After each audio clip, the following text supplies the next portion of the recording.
thank you first of all, Dr.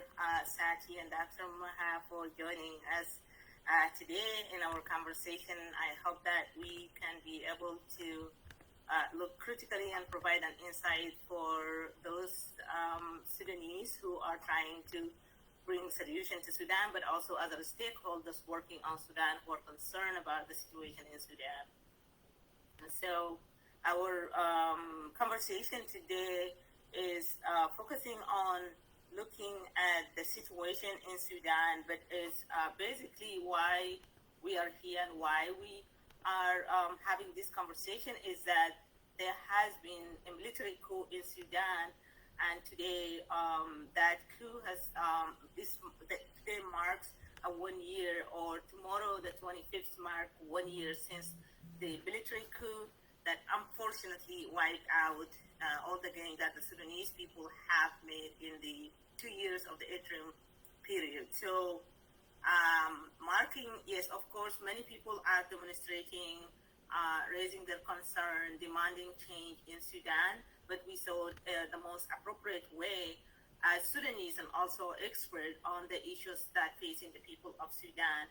It will be really important for us to come together and look at the situation and provide an insight. And there is no better people to have them with you in the table to discuss other than our only ambassador, Dr. Nureldin Satti and Dr. Maha, not because they are experts, but also they are Sudanese and they have a remarkable accomplishment. They have contributed to other critical issues, including here in the United States and across the globe.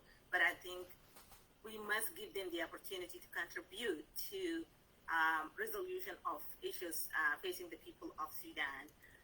Both Dr. Maha and Dr. Satti have remarkable accomplishment and a long set, but Dr. Satti is the former ambassador of Sudan, and of course during the interim period of Sudan, but also he has served as an ambassador in France, in the Vatican, and in other countries. But also he has professional and long academic track record. If I try to limit the track record of his accomplishment in this conversation, it would not be fair and would not be able to do justice for him. And I will encourage our audience to read his bio, but also look up and learn more about his accomplishment and his expertise in various issues. Again, Dr. Maha is also Sudanese American, and she's a professor, a physician, and a professor at Wisconsin University, and she also focus on the equity, diversity, and inclusion in addition to her main profession. And Dr. Maha has been active as part of the Khartoum University Alumni Association, contributing to not the conversation, but also to practical ways that the Sudanese here in the diaspora and in Sudan are seeking to contribute. So I am really delighted and honored to have both of you with us here today. And I hope that our audience will tune in and be able also to send their questions, listen to them, and send their question as well, so that we all can learn and share, and hopefully we can come out with some strategic recommendations that will contribute to the conversation, but hopefully contribute even more to the solution that we are looking for in Sudan. I will, before giving our speaker the platform to share with you their thought, I would like to speak to you briefly about the situation in Sudan, or the current realities in Sudan. Sorry, 1 second.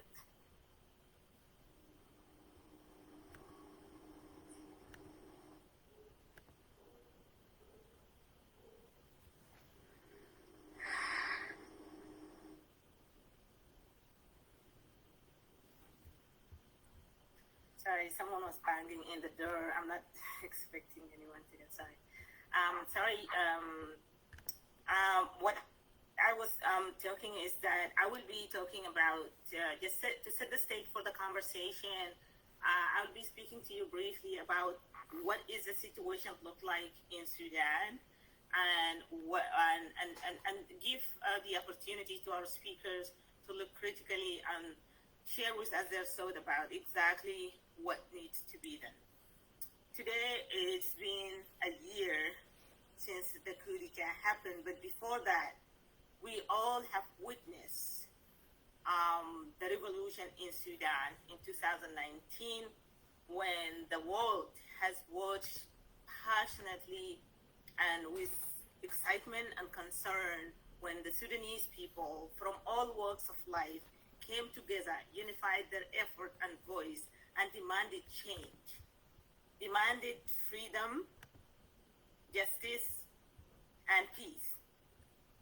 And with the people power, they were able to remove 30 years of dictatorship that continued to lock Sudan into crisis, and they paved the way for the interim period to start.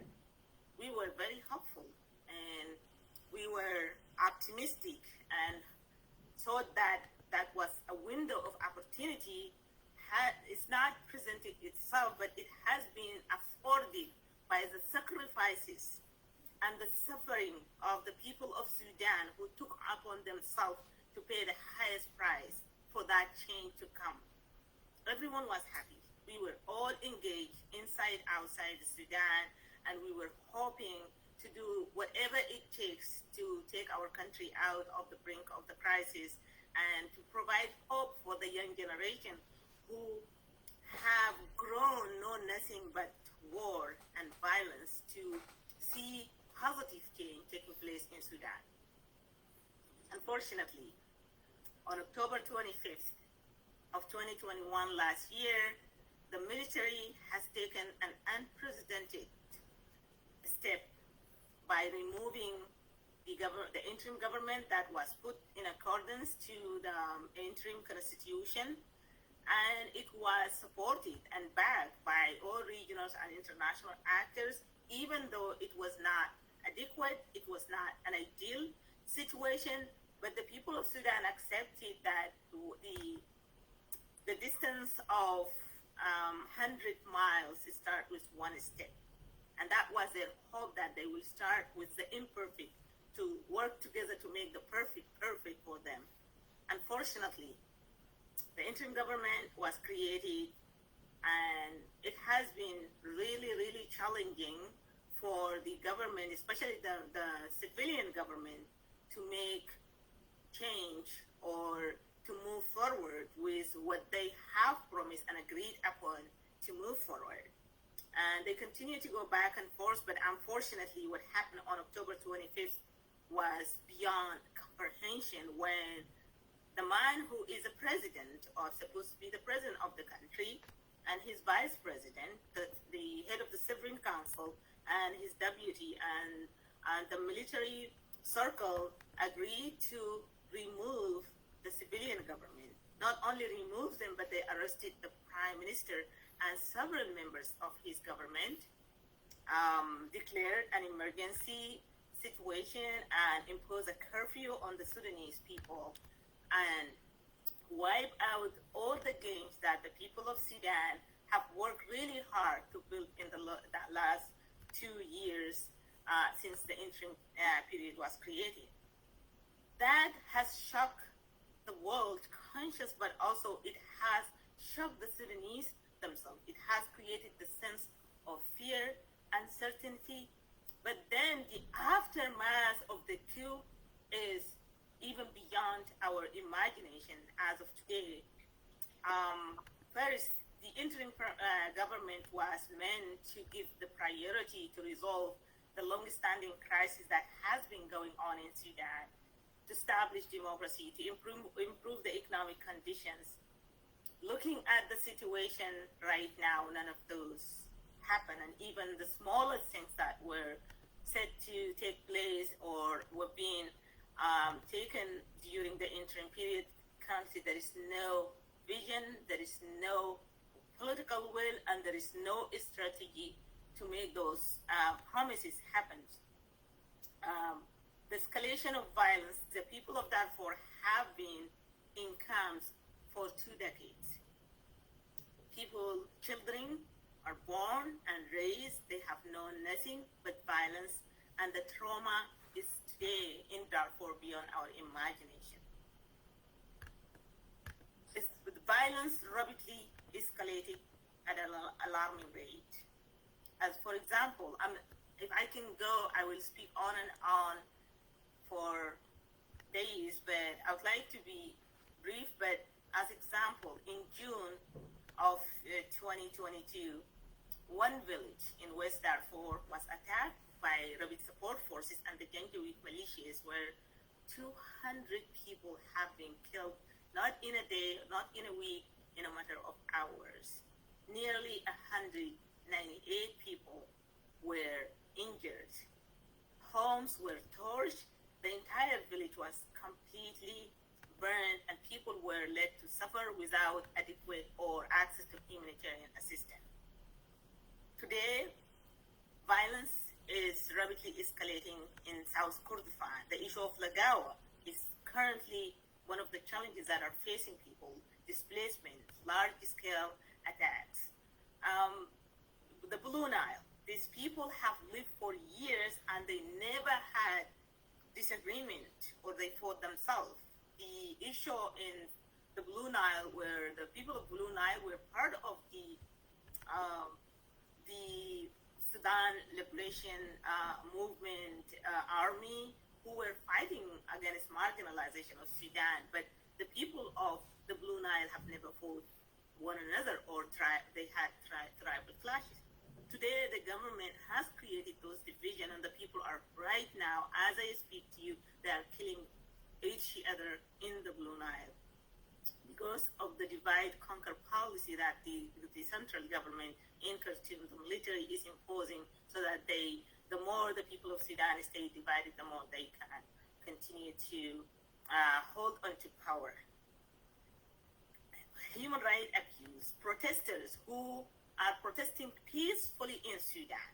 These are young people who have a whole future, and they are hoping to work hand in hand to bring that positive change that we are all hoping to see in Sudan. They are faced with bullet, live ammunition, and tear gas, incommunicado detention, arrest and torture, disappearance, execution of the protesters continue to take place as I speak to you today. So the overall human rights situation is deteriorating beyond we can describe it here in words as today. Insecurity is rampant everywhere. Today, a Sudanese person cannot work and feel safe in the street of Khartoum, let alone the other crisis-affected situation in other countries, in Eastern Sudan, in Central Sudan, Al Jazeera, in Khartoum, in Kordofan, Darfur, the Blue Nile. Everywhere now, the insecurity became the #1 issue. People talk about the economic crisis. The people who have been active farmers, traders, like just name it, livestock herders, who were contributing to the economy of Sudan, were forced and put hostage in the internal displaced camps for years. And that is simply what the situation looked like today in Sudan. And I will stop here, and hopefully our two other speakers will have the opportunity to speak to us. So looking at the situation, it looks gloomy and it's hard to hope, but we want to keep that hope alive and want to come out with some sort of vision that there is still a solution can be made. So I will stop here. I would like to introduce to you Ambassador Satti to hear from him. So Ambassador Satti, the floor is yours. Thank you very much, and thank you for the invitation, the WAAG, for this invitation, and congratulations for the great work that you are doing for the people of Sudan, for the people of Darfur. And I would like to send my greetings to your membership, to your partners, and of course to Professor Maha, who has been also diligently working for Sudan for many years.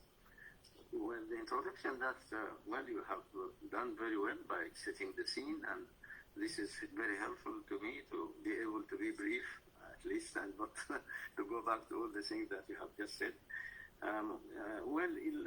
Briefly, we are, of course, aware of the complex crisis in which that we are living, a constitutional, political, socio-economic, and security crisis, as you have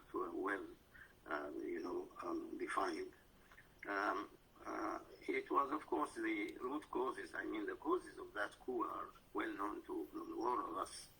That the military and their partners and supporters never accepted democratic and civilian transition in Sudan, and they were just waiting for the right time to say their coup, and they were avoiding justice and accountability because they have been controlling of course, they have been committing so many crimes that you just mentioned, and the control of resources, the state and resources, and these are, for me, some of the important factors that led to this coup, and they were reluctant, of course, to pass over, the government, the mantle, I would say, of the presidency to the civilians, because they saw the civilians were just waiting for the right time in order to take them to the book, to make them accountable for those crises, for those crimes.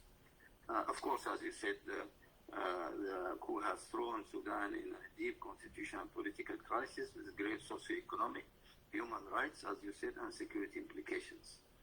This includes the return of the practices of the former regime, reflected in human rights abuse, corruption, and fanning regional and tribal clashes, as you have just described. Signatories, unfortunately, the signatories of the Juba Peace Agreement, instead of becoming part of the solution, they have become part of the problem. And this is very serious, because we have worked very hard in order to get them, into this solution and make them partners. And we thought that they would be, fair partners, and that they would look at their own constituencies and their own regions, for which they have been claiming to fight for many years. But now we see the truth, that they are only interested in their own selves. Now, you mentioned the massacres and great human rights abuses in Darfur, Blue Nile, South Kordofan, that continue to this day, and that are, a continuation of past crimes. It is no such surprise that we witness a resumption of the same pattern of conflict in these areas, as well as in eastern Sudan. Land grabbing and illicit exploitation of resources are among the main factors of what's going on now. Sudan's regional partners some of the Sudan regional partners chose to side with the Qudsists. Some of them might have even encouraged them to take that unconsidered step. More than ever, the internal situation in Sudan is linked to the regional situation and to Sudan's relations with Egypt, the Gulf, Chad, Libya, and other countries in the region, and Israel, and of course we have Ethiopia and of course Eritrea on the other side, and we have South Sudan, we have the CAR, and of course Israel has joined as a new player, following the normalization of relations with Sudan through what I call the back door of the military. The other side of the scene is the civilian one. Civilians are divided over the possible outcome of the crisis and the way forward. Proponents of the radical solution through the eradication or the uprooting of the military regime through the forces of the street on one side, and the so-called moderates who seek a compromise with the military, and we have to qualify this compromise. This does not mean bringing back the military, but finding a way of getting rid of them and trying to ease them out of the seats of power and of the political equation altogether.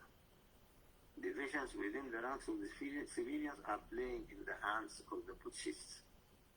But the mounting internal and international pressure, coupled with the deep economic crisis and their failure to run the state without financial support from Sudan's international partners, convinced the putschists that they have to try the reconciliation card and find a safe exit from the present impasse. It will be seen whether they are genuine about this, but we have to call their bluff, as I have always said. We have to call their bluff and very quickly put us together as civilians in order to see how we can move forward together. What divided us is much less than what unites us.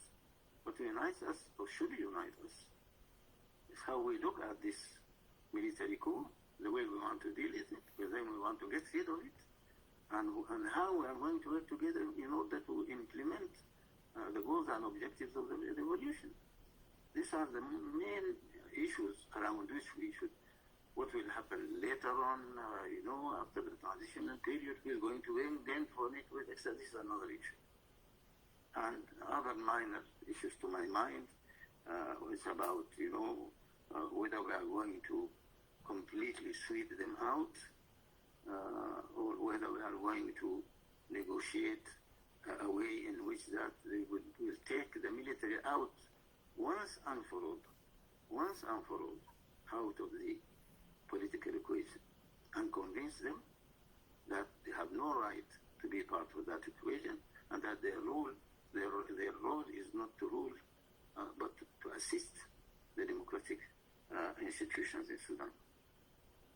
Resistance committees, the Bar Association and the FFC have each of them presented their own vision of resolving the crisis, and no unified path has been found thus far.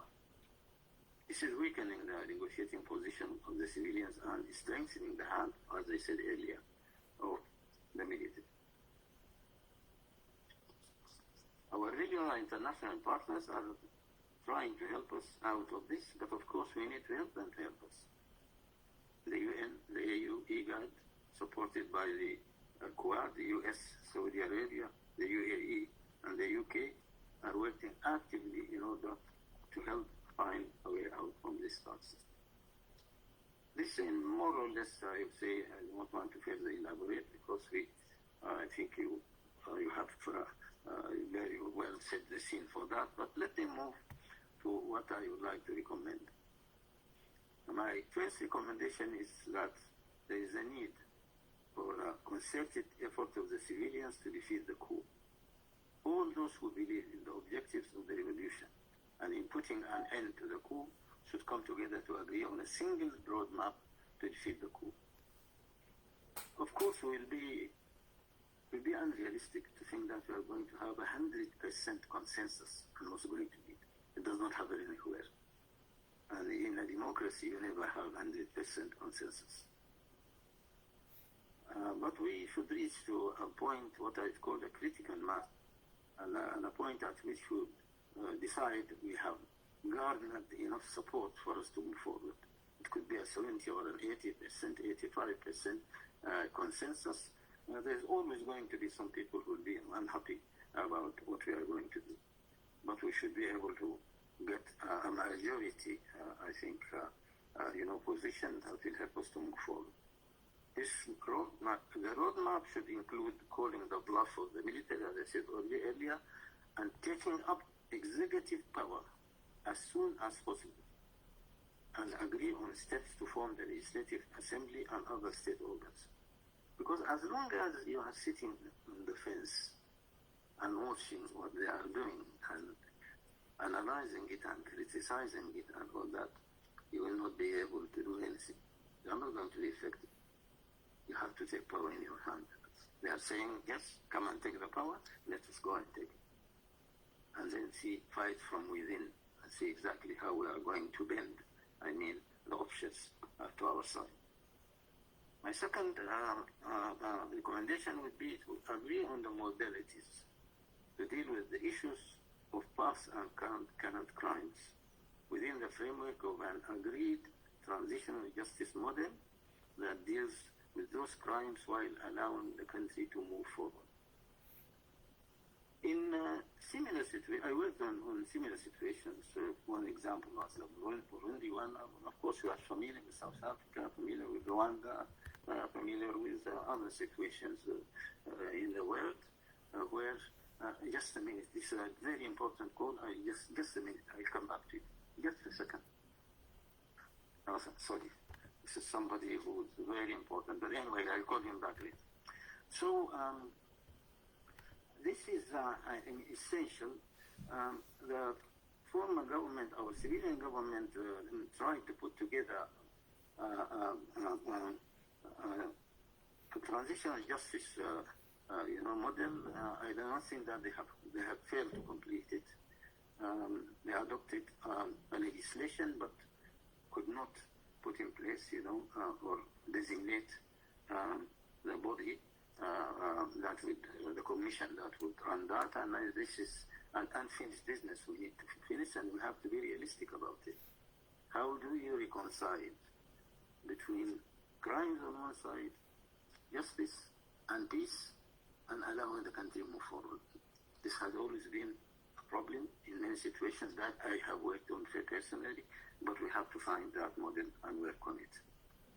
And of course, we have to take with us the families of those who are affected, the victims' families, and all those who have been affected, and see to it what kind of compensation, whether it's psychological, whether it's financial, whether it's material, and other things, and resolve the issues that are at hand.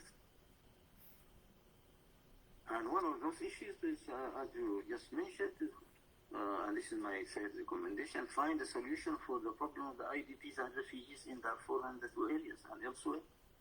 This has been with us, and this is a shame.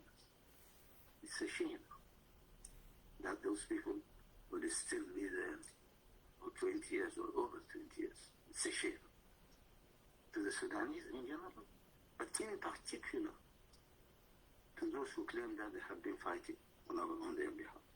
This should have been the first priority for them. This should have been the first priority for them.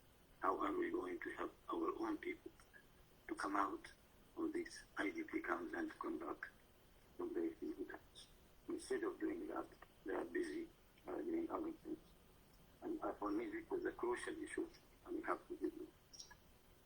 Recommendation 4, review the Juba peace agreement. Some people are saying, let us, abrogate it and all that. As a person who have been working on those issues for a long time, I do not recommend the abrogation of an agreement. I recommend always the review. How are we going to review it and see exactly what are the things that have not been working and how we are going to deal with those things? The issue of the tracks and issues like that, and the behavior of the armed movements, after signing the agreements, and the issues I have just mentioned, like IDPs and refugees. And we need a broader vision for the issue of peace in Sudan. We always say peace is not only the end of war. And peace is not about signing a piece of paper. Peace is much broader and deeper than that. I worked on cultural peace for UNESCO for many years in Africa, the Great Lakes Eastern and the Horn of Africa. And I know that unless you deal with the fundamental contradictions within a society, you will not see the end of any war. And that's the approach that we have been adopting with UNESCO, that we adopted very successfully in a number of countries, among which Burundi, on which I worked personally and contributed to peace in that country. So, dealing with the historical grievances and the regional and sociocultural diversity of a country such as Sudan. As early as 1979, I wrote articles on the dialogue between the cultural constituents of the Sudanese nation. We never had that dialogue. And that's why the South has gone. You have to understand the root causes of conflict and violence in a society in order to be able to deal with it. My fifth recommendation, to design and implement a DDR program and a security sector reform and building a single national professional army. We have too many armies in Sudan. Too many armies. Two is one too much, but we have many of them. This also entails a dialogue with the armed forces on their future role and place in democracy. I was one of those who advocated for this before the beginning of the transitional justice, and I wrote about it and gave my recommendation to those who were heading the state at that time. Unless you have find a way of talking to the military about the future and convincing them about their rightful place in a democratic situation, you will not have the end of problems with that. Of course, it's a tall agenda, and we need to see how that goes. Number 6, design and implement an economic model for Sudan that takes into consideration the failure of past economic policies and the changing realities on the ground. Is the gradual transformation of transitional areas of agricultural production, agriculture and other projects in rural areas into areas of illicit or artisanal extraction of gold and other minerals, and the economic, security and environmental impacts of this phenomenon. Sudan is no longer the same. Sudan has changed completely. It's no longer, the economic base is no longer as it used to. In the past, the model was leading to the,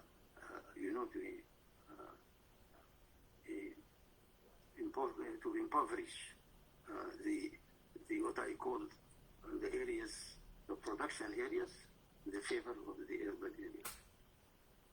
And the added value is taken away from those areas. And that's why we talk about marginalization. Added value is taken away to the centers, urban centers, and to other countries that we know very well that model caused the failure of the Sudanese economic policies.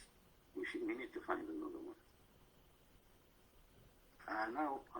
Number 8 is we need a civil service reform, and we know very well what that means, the deep state, and how to dismantle it, while at the same time rebuilding a new system. Number 9, we need go back to the victims and affected families and how to deal with them. And we need what I would call actually a fund for the victims and affected families and communities. And as we need a fund also for the employment of youth. Those the youth now, they are, unemployment rates are very high in Sudan, and we need to look at how we are going to do that. And my last recommendation is to engage dialogue with Sudan's regional and international partners to garner their support for the civilian democratic government in Sudan on the basis of common goals and catering for mutual interests. We should not neglect our neighbors and partners. Some of them are very important. You cannot do without Egypt. You cannot do without Saudi Arabia. You cannot do without the UAE. You cannot do without Chad. You cannot do without Libya. You cannot do without South Sudan. You cannot do without Ethiopia. You cannot do without Eritrea.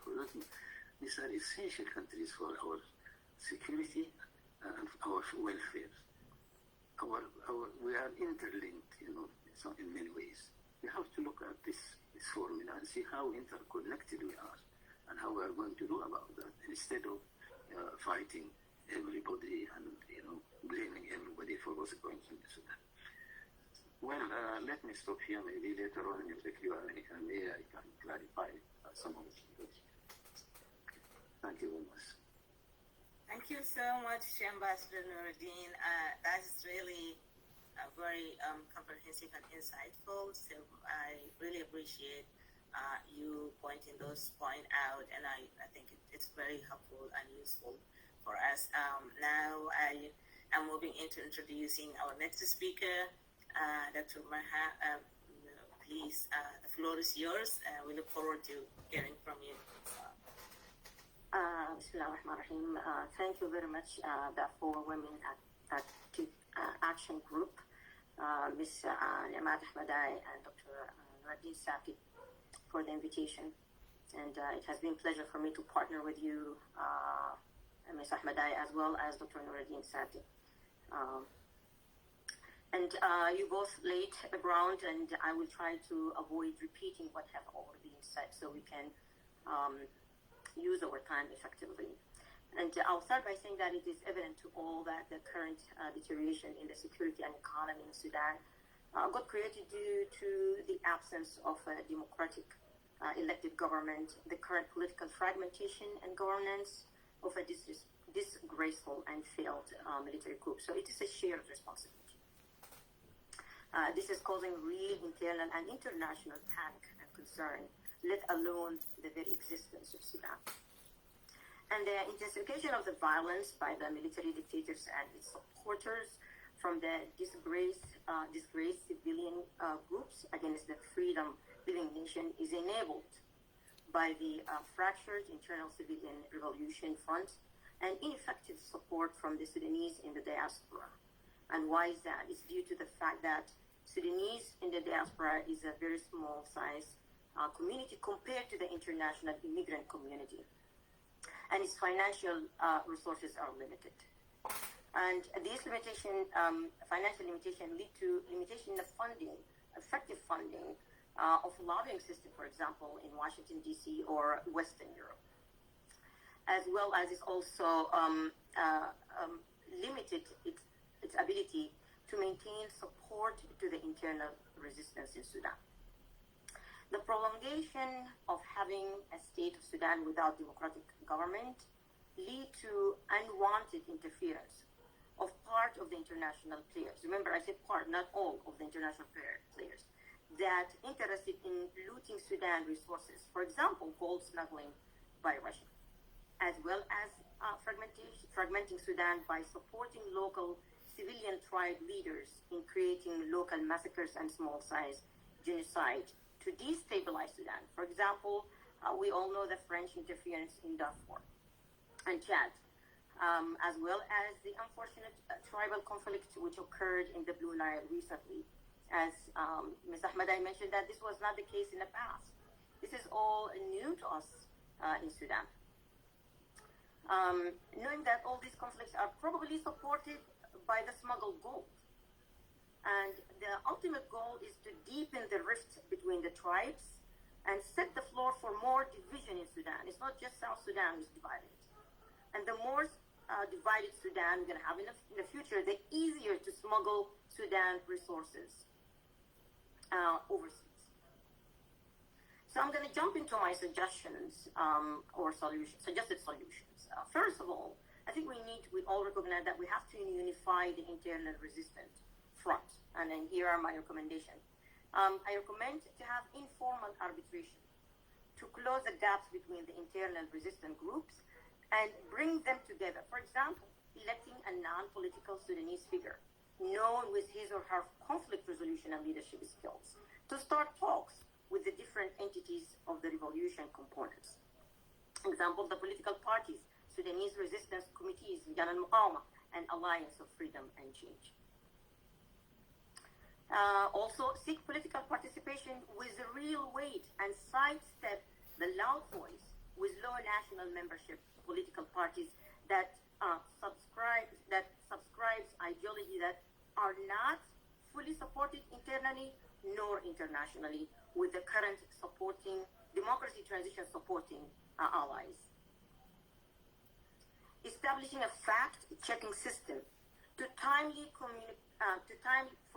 communication and fact dissemination of accurate information and neutralizing the revolution opposition rumors that continue to create mistrust between the street leadership. The current social media is used deliberately and systematically to create rift and fragmentation of the civilian revolution front.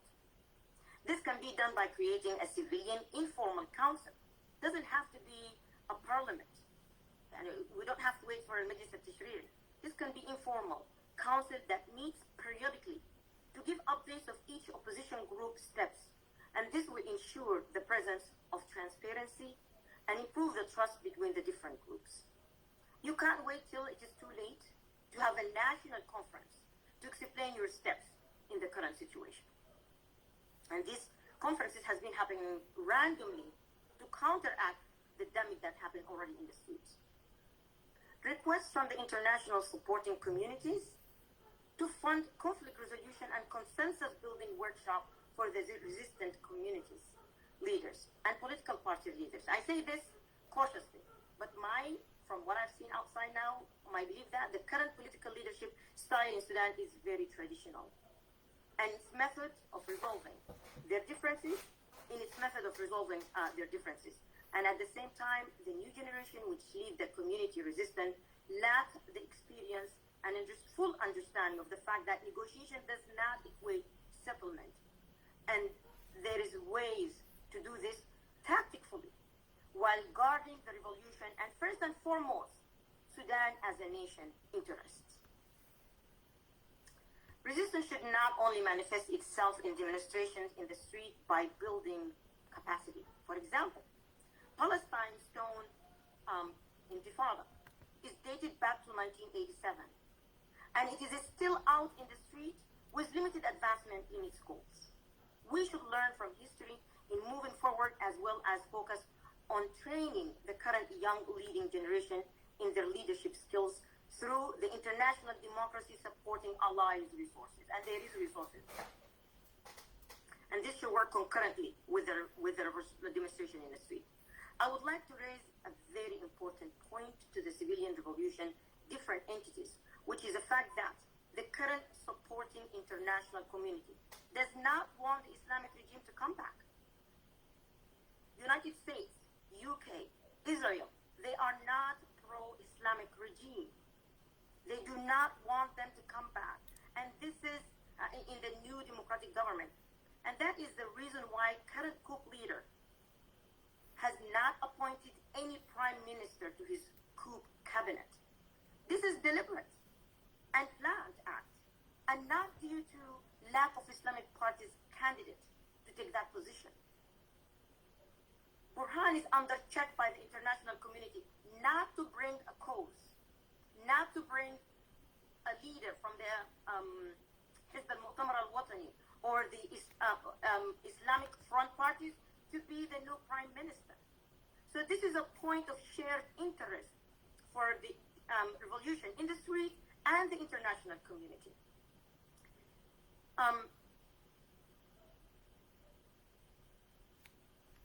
So accordingly, there should be a clear and direct written demand from the civilian front to the 3 and Quad initiatives to work effectively in assisting them in dismantling the Sudanese military institution from the Islamic Brotherhood party's leaders. And also, I would like to give my advice to the Lijan al-Muqawama, the community resistance leaders. Pick your battle. You cannot and do not spread yourself thin.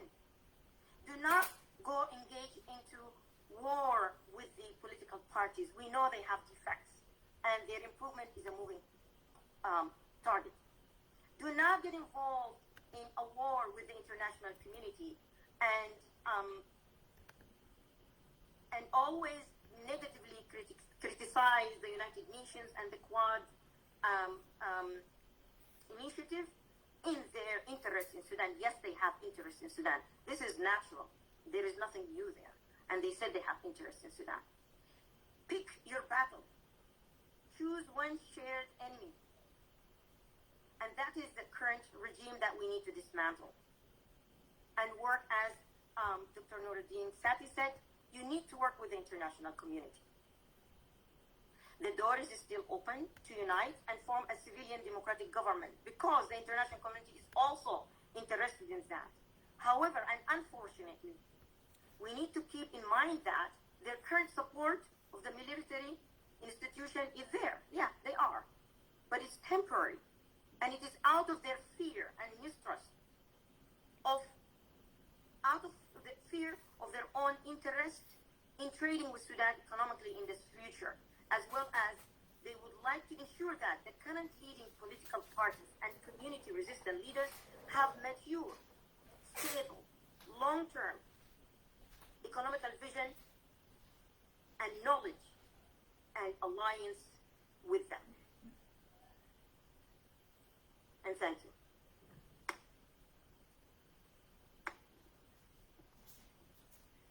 Sorry. Thank you so much, Dr. Maha, for eloquently laying out all the issues and also your recommendation. I think it's really important that people understand exactly that there are things that can be done and there are steps that can be done, and there is a solution if people know exactly and divide roles each one can play on their own field and in their own area, what they can contribute to a solution. So I really appreciate that you both have stressed the fact that the situation is really bad, and that not just for those who are against a military coup, but even the coup leaders, they recognize that their coup was not successful and is not going to succeed.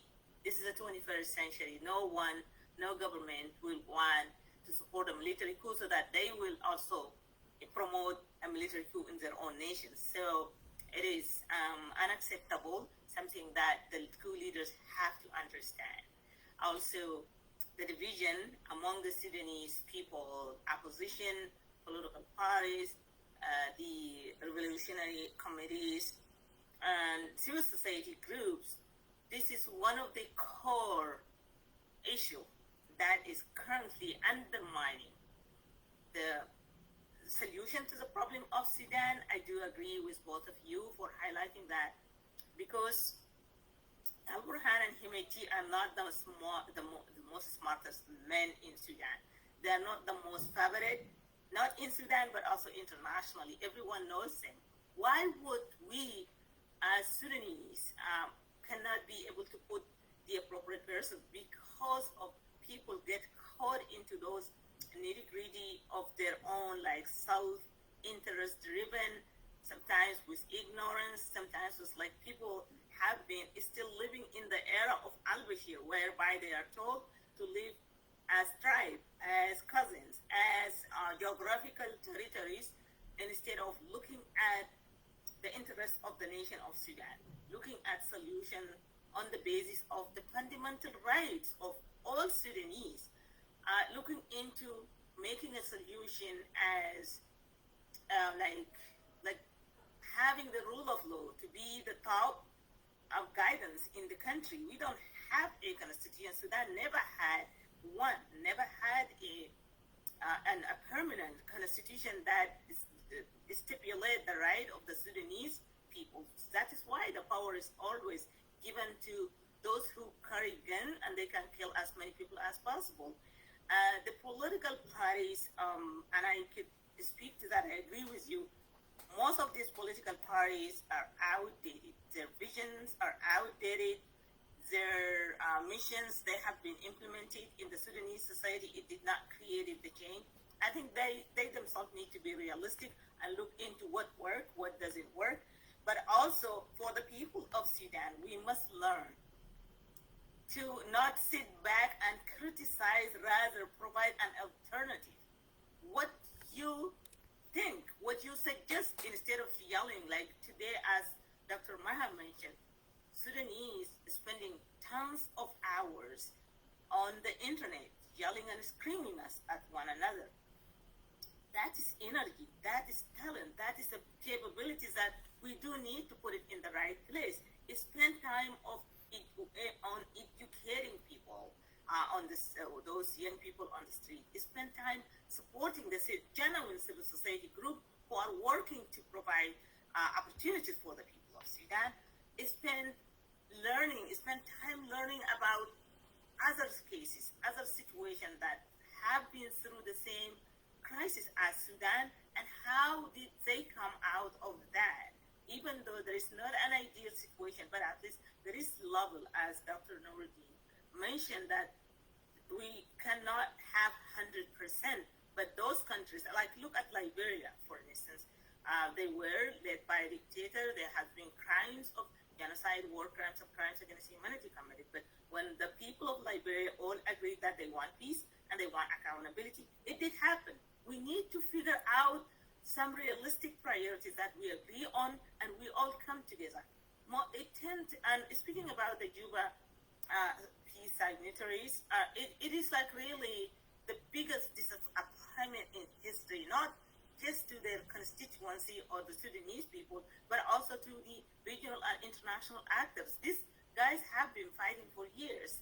But also something that you need to understand, Al-Burhan and Himeti they are the upper hand of al-Bashir in everything happened in Sudan. So their approach to peace is a piecemeal approach. And guess what? When they go to that peace table, they bring those who have no support on the ground. They have no link with their constituency. That is what happened in Juba. They gather people from some of the capitals, like some of the African capitals, and the people from the diaspora, like many of the people right now taking part in the government as part of the opposition group in the Juba. These are people who had no concern about what's happening in Sudan. People are seeking posts. And then the government in the center want to bring people with that kind of weaknesses to offer them like vacancies, job vacancies, literally. And then those people will never bring solution because they have nothing to give in the first place. And they look up into just like those who brought them, so they will follow their rules, follow their whatever they do, instead of standing up for the people of Sudan. So they literally right now the people know that, and people face them. They are not representing those who are suffering in Darfur. And I hope the Sudanese people understand that the people of Darfur must not be held hostage because of Mininawi, because of Jibril, or because of Tahir Hajar. And also there are other people from other regions who have joined the Juba agreement. And they are still not looking into those regions' interests. We must reach, if we want a solution for Sudan, we must look for like having the right person for the right job, regardless of who they are, which region they come from, the qualification, and having people's interests at heart must be the top priorities. This is what I think from my point of view. And that does not happen in an overnight. We need to educate people. Capacity building is one of the huge gaps in Sudan. Over the years, people kept busy. The international community is engaging a handful of individuals of those leaders who are creating the crisis in the first place. They are leaving the people of Sudan outside of this negotiating or discussion table. And most of the intervention, unfortunately, because there are humanitarian crises, so it was like an ad hoc intervention for remedying the humanitarian crisis. So that technically the international community has been managing the situation rather than resolving the situation. And lack of accountability. If there is accountability, no matter who they are, where they come from, whoever commit crimes against the people of Sudan must be held accountable. If we don't do that, Sudan will never move forward. And it's very true.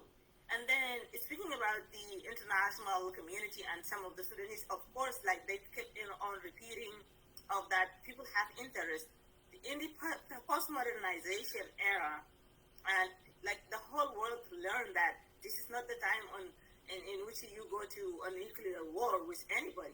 They want to promote economic interest. This is a globalization era. The era of the technology and information revolution, whereby the world has become a small village. So people want to collaborate. We do have, but it is up to the Sudanese people to understand that we have resources, we have manpower, and our country is rich. But unless we stabilize the country and take hold of everything, nobody will respect that. They still want us to smuggle the gold and sell it in the black market. They still want to have agricultural scheme by damming the northern Sudan, displacing people, taking their land away, and sell it to Saudi, Qatar, or Emirates. They secure their food security from Sudan, but the Sudanese people are starving. So that is a problem of Sudan.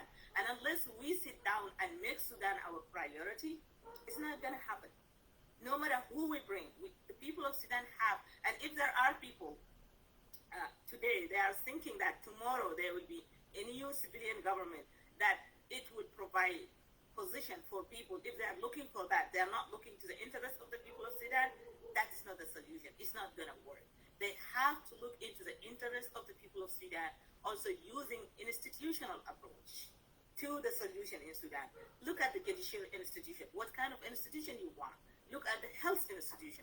What kind of institution we want? This is for civil society groups who are like right now in a state of complaining rather than providing alternatives. Of course, I know like they are faced with limited resources, frustration, burnout. They've been working for years, but it's still, if you want to affect the situation, you have to provide an alternative. Having an institutional approach, educational institution. What do you want to do? And one time I said this and people were laughing at me. I said, if the military is a problem in the country, I would appreciate if the civilian government, immediately after the interim government, they immediately started sending 200,000 of those revolutionary youth, revolutionary committees to the military college, the police college, so that we graduate people with the interest of Sudan in heart, and then they can lead and take the military away from these Janjaweed and militias, take them away from the NCP people. So that is how you can transform it. So instead of having someone, a Janjaweed leader, not even from Sudan, sitting leading the forces, telling them to torch villages, if you have those who graduated and work as officers, that is the only way to integrate them so that you have qualified people, not only qualified, but also have the interest of the people at heart. If they just did that, that would be the biggest service to the Sudanese people. So we need like to think critically and strategically. I will stop here and we'll come back to share more with our audience and our speakers, but I have a list of questions here. So I have a good news for you. There's like really host of questions, which means people are concerned about what we talk about and that they are interested to hear from you. So I'm gonna go ahead and read those questions, but also I can email it to both of you, so you can also have it written in front of you to select which question you want to answer, and I hope we can answer those and then come back if there are like any other comment or anything we can share with our audience. I am just forwarding it, and then you go ahead and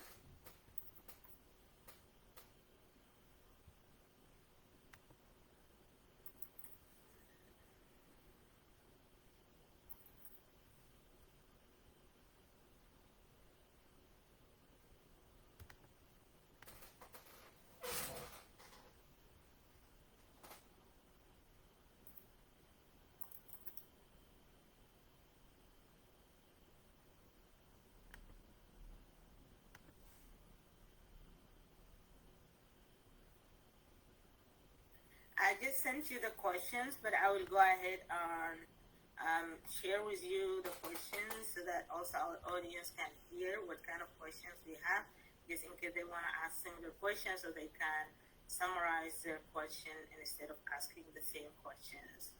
So thank you to our audience and thank you to everyone for contributing these questions. We look forward to answer them. The first question is, what do you think the role of the international community in the post-coup political crisis in Sudan should be? Could you please give an example or examples? This is the question number one. The second question is, how is the current status of local community-based organization? Are they consistent and strong? Or there a consistent and strong link between local CBOs and international organizations, donors? So that is the second question. The third question is directed to Dr. Maha. What are some of the preventable health risk patterns that could be expected from the situation, like the one unfolding in Sudan right now, that the people should be more aware of?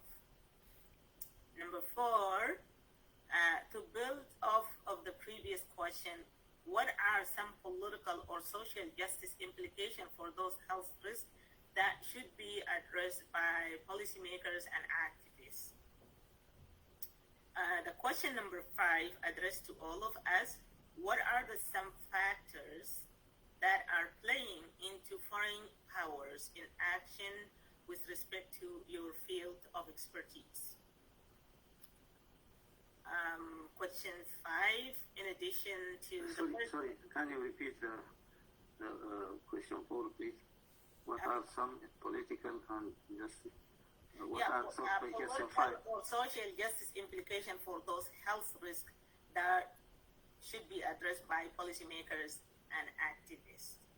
Okay. And 5? 5 is what are the factors that are playing into foreign powers in action with respect to your field, with respect to Sudan, and I think within the context of your field of expertise, or from your point of view, I would say. In addition to number 5, what do some example of sustainable, this is a different question, so what some examples of sustainable or unsustainable aid at the individual, community, or foreign government levels look like with respect to your field of expertise? So this question deals about, there is like some aid going on, but it may not be sustainable. What are the sustainable way of making aid, like, or those assistance sustainable with regard to community, individuals, or that the foreign governments can be doing? Number 6, how was your work in other countries and conflict situation inform your perspective of what is happening in Sudan today? Number 7, what are some lessons, known factors, lessons or known factors contributing to the crisis today? In addition, what might be some signs of positive change?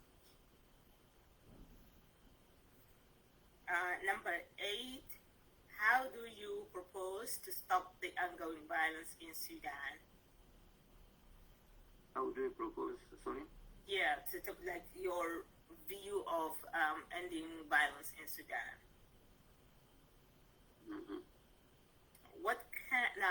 Number 9, what can be done for the refugees in Chad, and how does the situation in Sudan relate to the situation in the neighboring countries that alluded to? This directed toward Ambassador Satti. And then number 10, how can we reduce violent extremism in Sudan? This is linked to the one, number 8 was more or less the same. No, it's like an independent question.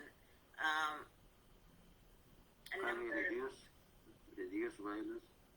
Extremism in Sudan. Violent extremism.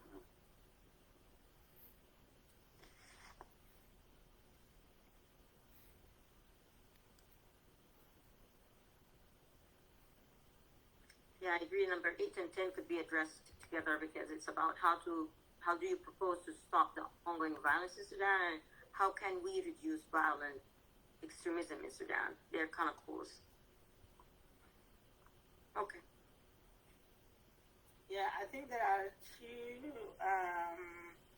other additional questions. I will share this and then we'll stop here, let our speakers answer the questions. So the 2 other questions say, how do you get the military to step down when it is their interest not to be held accountable for their money crimes? This was one. The second question is, how can the people of Sudan or the Sudanese diaspora stand in solidarity with people on the ground in Sudan? So feel free, Dr. Maha and Ambassador Satti, if any of you want to go first. I can go for the first one. Let me just go back to remember what is it exactly. What do you think the role of the international community in the post-political crisis in Sudan? Could you please give any examples?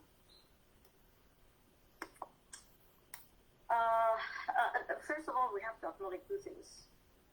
To be honest, what's happening in Sudan, yes, there is shared responsibility internally. There is shared responsibility externally because even the old regime was supported externally. And now the fear of destabilizing Sudan is kind of international. So they do have interests and they do have role. And they do play a role in the neighboring countries as well, for example. So they do influence. They do have influence in Egypt. They do have influence in Ethiopia. Accordingly, they do have role in what's going on at the present time, and that's why they are already in and trying to be part of the solution. So what do I think the role of the international community? I think what they're trying to be now is to moderate. Their current role is moderation, not making decision for us. And I think with the current political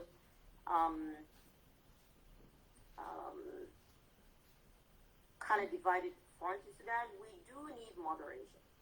If we couldn't create our own moderators, which is one of the things I recommended, we do need international moderation. And I would like to acknowledge that internationally they do have experience. Sudan has been arrested for 30 years under the previous dictator's regime. And this arrestment, it affected the skills of the leaders in negotiation, in conflict resolution, in moderation. There is lack of these skills in Sudan. Sudan has been closed for 30 years without much of advancement in its leadership skills.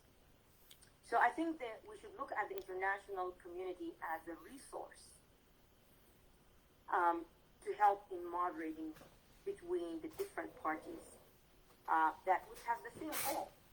Majority of parties in Sudan, which are in the streets, that are in the civilian revolution, have the same goal, dismantling the previous regime and come up with an inclusive new government and policies.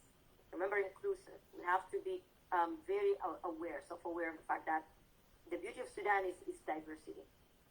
So this is not a curse. This is positive. This is good for us. But we have to be inclusive in our new era and moving forward. So I think the international community role is to moderate and help us come together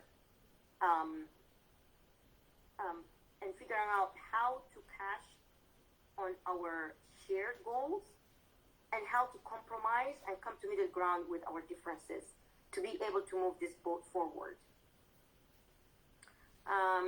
Give any example. There's plenty of examples. Honestly, historically, if you look at all international conflicts, now what's going on in Russia and Ukraine, by the way, there is ongoing dialogue.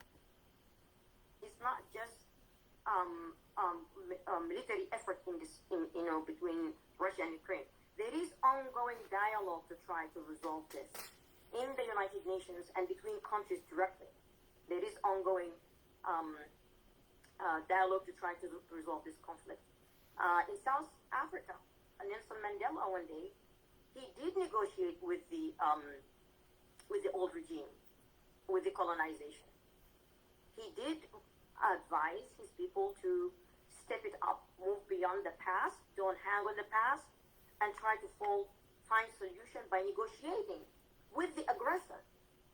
In South Africa, they solved their problem by negotiation. Nelson Mandela negotiated with the aggressors, and that's how he moved his country forward. Rwanda was also, the international community was involved in the conflict, and they did negotiate it, and they came up with solutions. So there is, if you look around us, the world is full of conflicts and resolution by the international, by the assistance and interference of the international community. It's just we have to be open-minded and not confuse negotiation with settlement. So we have to be very careful. And I think part of the misunderstanding in the streets is the fact that Sudan was locked down for 30 years, unaware of what's happening outside. To the extent there is confusion between, if you sit in a table with your enemy and negotiate, this is taken as you are settling, and it's not a settlement. I hope I answered your question. Thank you. Thank you. I think you answered it perfectly. And if you can look into like having more questions, and then we can go back to Ambassador Nureldin. Like if you want to answer, or like we want to go and come back to you. Let's go to here. Yes, let's hear from Dr. Nureldin and come back. Thank you. The floor is yours, Dr. Nureldin. Yeah, well, who is the international community today?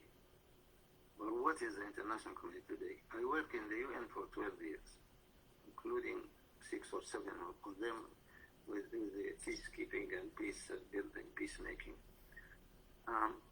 The international community today is completely different than the international community that worked with Nelson Mandela and de Klerk, and the one that worked on Rwanda and even Burundi when I was there in the 12, 13, 15 years ago. We have a divided international community. And we have newcomers and new powers that are challenging the traditional role and composition of the international community. And the war in Ukraine is just one of the manifestations of this. At the regional level, in our own region, we have upcoming powers, regional powers, that are traditionally allied to the United States, but which are Dr. Nureldin, we get a comment that like you can speak up a little bit, or is like come closer. Yeah. No, I mean in our own region we have upcoming powers, regional powers, which were traditionally completely aligned on the positions of the United States of America, which are now contesting some of the positions and policies of the United States in our region and other regions. And this has been very clear for the last year or so. The United States has been trying to convince its own partners in the region to align themselves behind U.S. policies in Sudan with not a lot of success, I'd say. They are working now with the UAE, they are working with Saudi Arabia, they are to some extent with Egypt, to some extent with Israel, and trying to convince them to work, for democratic change in Sudan. At the level of the Security Council, you cannot take any decision concerning Sudan with a consensus. You cannot take it, or you cannot implement anything in Sudan which is opposed by Russia and China, and that's what's happening all the time. The international community is involved in Ethiopia. And Ethiopia is getting a lot of attention from the international community, as you know. They have their hands full elsewhere, and now Sudan is not very high on the agenda of the United States or the international community in general. But I have to say that the U.S. is pushing very hard for the change in Sudan. But as Maha said earlier, they have to moderate, and they do not want to push the military into the arms of Russia. And they are very aware of what's happening. They are very aware. And that maybe the military would wish themselves to be pushed in the hands of Russia so as to free themselves from the burden, quote unquote, of democracy and the United States and the Western world and all that. So we are working in a very complex environment. But of course, my own experience is that if the international community is not united, does not agree on a consensus position, it's going to be very difficult to find a solution in that country. You can get help from your neighbors, you can get help from the international community, but as long as the Sudanese themselves are divided, as long as the region is divided, as long as the international community is divided, a decision becomes very difficult. I mean, a resolution becomes very difficult. So what I said earlier, we have to help them to help us. And the solution will come from inside. And I agree with Maha also that it is not a question, we have to be educated into that. Anybody who talks, you cannot find a solution without talking to your enemies. Especially if your enemies are holding guns and power. That's it's evident for me. I'm not saying capitulate. I'm not saying lick their boots. I'm saying, accept to their conditions. I'm saying you have to find a formula whereby you can get the military out of the political formula. You cannot. If we could do it through the street and through pressure from the people, well and good. But we failed to do it for 3 years. We have to be realistic. So we have to combine the power of the street with the wisdom of a settlement. A settlement is not a bad word, because you have to settle for something. At the end of the day, you have to find a solution. How do you do things in such a way that you would be respected? You have respected leadership, you respect an agenda which is well understood, and which is not threatening to others. One of the issues now is that the international community does not know how to deal with the civilians. Some of them are putting in an extreme, and radical way, which arouses fears within the international community. Now we are within the military, maybe they are the lesser evil for the time being. We do not know what's going to come on the other side. So this is, it's a very complex. Yes, I agree, the international community can help us, but we need ourselves to put our hearts together in order to be able to engage the international community in a constructive and positive manner so that the international community can help us. Thank you. Great. Thank you both for answering that question comprehensively. Indeed, I agree with you that in order for us to, what the international community do is based on what the Sudanese people want. And are we strong enough or united enough or clear enough about what we want and how we want it and how we want to do it? So that helps. And I can make an example. In my advocacy work, I have witnessed and worked and campaigned for the independence of South Sudan, supporting the South Sudanese who are campaigning for that. At that moment, they have two things that they agreed on, and everybody was clear about it. Was that the policymakers, international institutions, regional actors, international actors, South Sudanese themselves, and their allies, that they want a referendum and they want independence.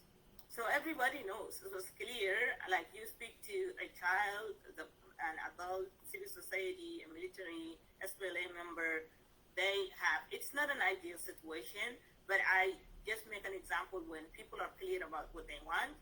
Of course, here, like every single Sudanese, American Sudanese, have a congressman and a Senate.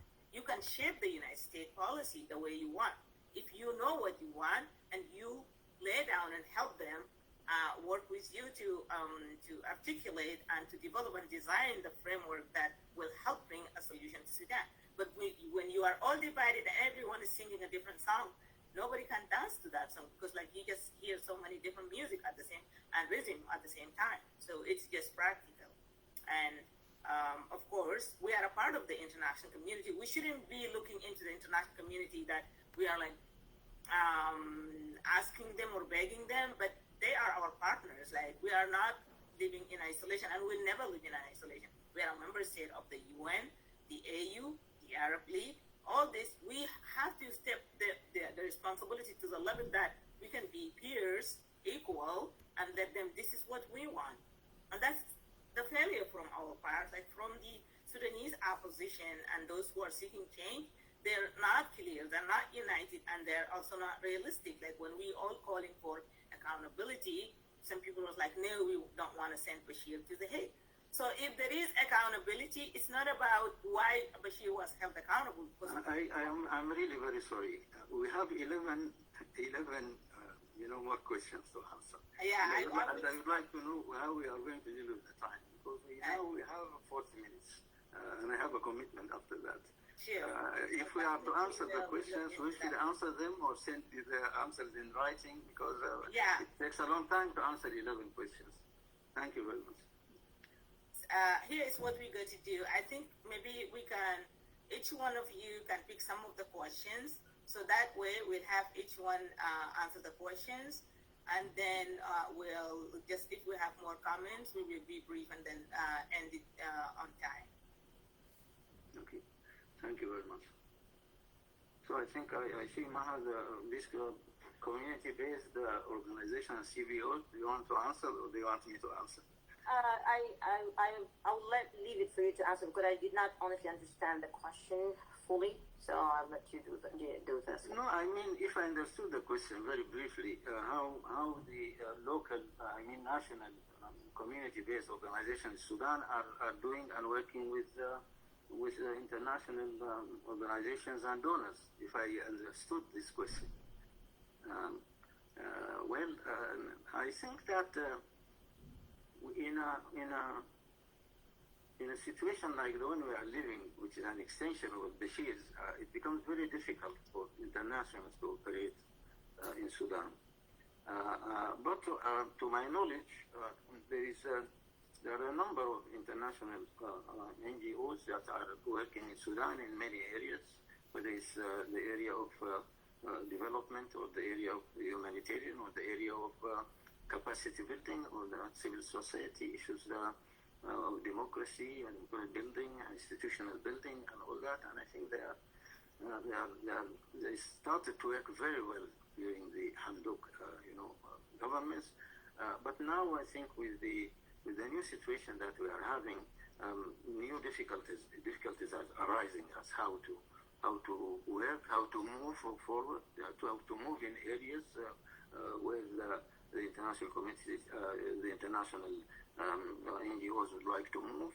The issue of funding is coming also very quickly, because very quickly funds will run out, and then it is going to be difficult to fund those organizations. And according to my knowledge now, the debate here is how are we going to fund those organizations without going through the government, or have minimal contact with the government, to see to it that this money does not fall in the wrong hands.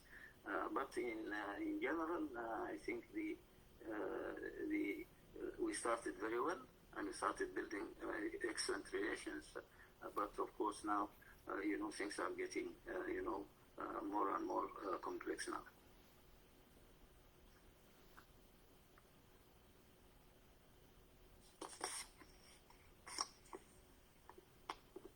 Thank you, Dr. That's what I have to say.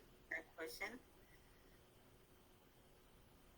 The next question, I think, for Maha. For me, what are some preventable health risk patterns that could be expected from a situation like the one unfolding in Sudan that people should be more aware of? To be honest, just from the last 3 years,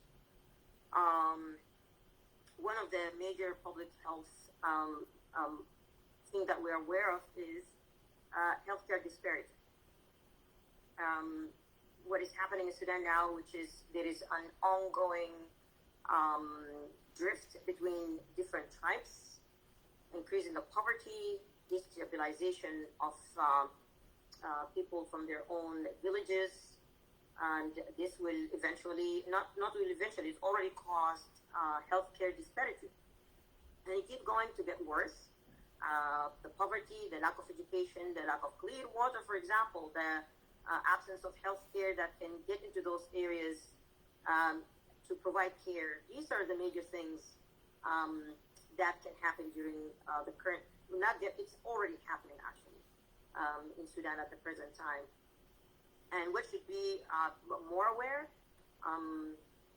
I think raising local awareness, but in those areas is very important, starting by the leaders, finding solution by the Minister of Health. But to be honest, in Sudan, I don't even know what is the situation of the Minister of Health, and if they have any funding to do these kind of initiatives. Probably Sudan need to solicit money from the international organization to focus in areas of displacement, to try to close the gap of their healthcare, food, resources, clean water resources, immunization.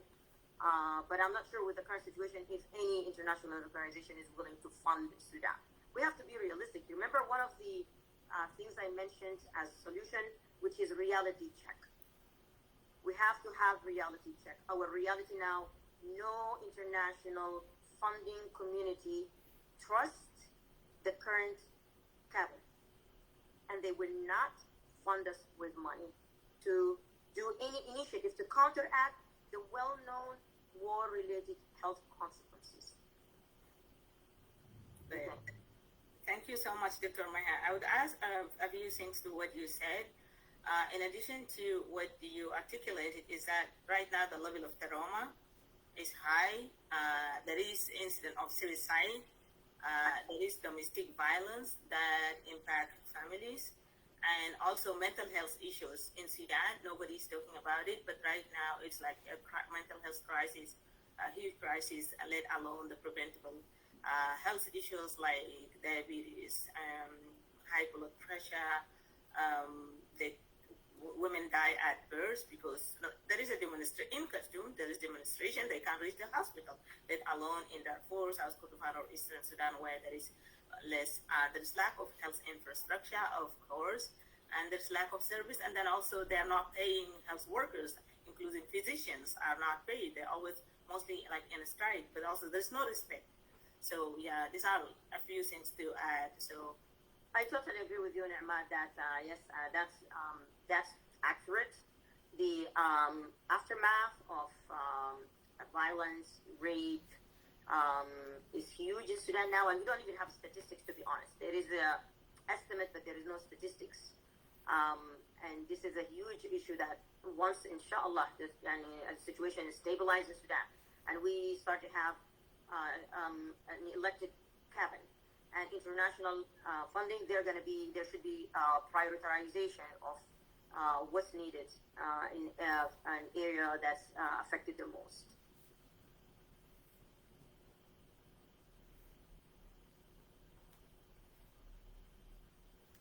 Question, I think that was a build-up on the first question. If you have an answer for that, or any of you can jump into that question. Yeah, number 4. Maybe I can take that if you. Sure. Yeah, that's what are the some political justice implications or issues to be addressed by policymakers? Yeah, well, of course, the first issue is, for me, the issue of reforming the political system and the political party system in Sudan.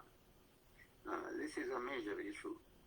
Of course, I do not want to go any further in saying, but it is important whenever we have maybe a legislative assembly, one of the issues that we should discuss what political model for Sudan, and that's an issue that needs to be debated. We have been toying with all kinds of models since independence. We tried, parliamentary, democracy. We tried presidential democracy. We tried a mix of them and all that, and it has not worked. This is an issue which is very important. The second one, the political party system needs to be reformed. We cannot have 106 or 7 parties in Sudan. We need to have a law. And what kind of parties do we have? What is their, their roles? What are their, what description, or I would say job description we can give to them, and how they are going to be constituted and all that. And the third issue, of course, Sudan as a country, the issue of regional reform is important. We started having 9 provinces, and then we we went into another system of wilayat, and then we have 18 of them now, and we have and this is causing a lot of problems now. So how are we going to go into that, and what are the solutions are going to be proposed? The other issue, of course, the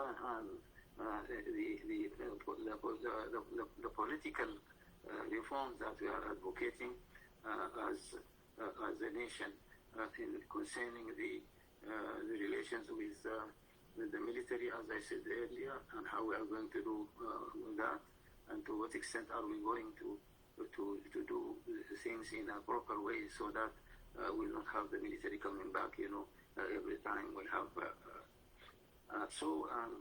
The issue of justice, of course, is very complex. The entry point, of course, is the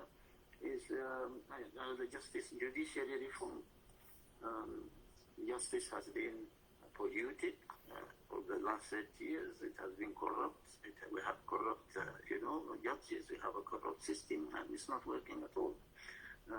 What are we going to do about it? The justice issues that are with us, as we said earlier, we are going to deal with the crimes of the past and the ongoing crimes now. And this is linked to a question that's coming later on about what do you do with the military, and what do you do with those who hold the arms and all that. We need to find a formula whereby, as I said earlier, accountability in Sudan has to prevail. We have never had accountability in Sudan since independence. People are being killed in there, thousands and thousands and thousands, and nobody has been held accountable to this day. We have to find a system whereby we hold accountable those who are doing wrong, but at the same time see to it how to help Sudan move forward. I know it is not easy to be done, but it has been done in others. The Truth and Reconciliation Commission has been done in South Africa. It has been done elsewhere. Are we going to go that way, or how are we going to do it? I don't want to be long. I know that we have other questions, but anyway, I can respond in writing if you want to this question, because I have written a few things about it. Thank you very much. Thank you, Dr. Nureldin. I think the question number 5, we already have a discussion about that, the foreign powers in action in Sudan. So if we want to skip that or speak briefly about that, and then we can jump into the next questions. Sustainable aid for at the individual community. Is that the issue, the question on examples of sustainable aid for communities? Is that the one? Yeah, I think the question means is like, how can aid be sustainable at the level, like the current assistance, whether individual here in the United States or communities, or is a foreign government contributing to aid in Sudan, how that it can be sustainable? Is it sustainable or unsustainable at this point?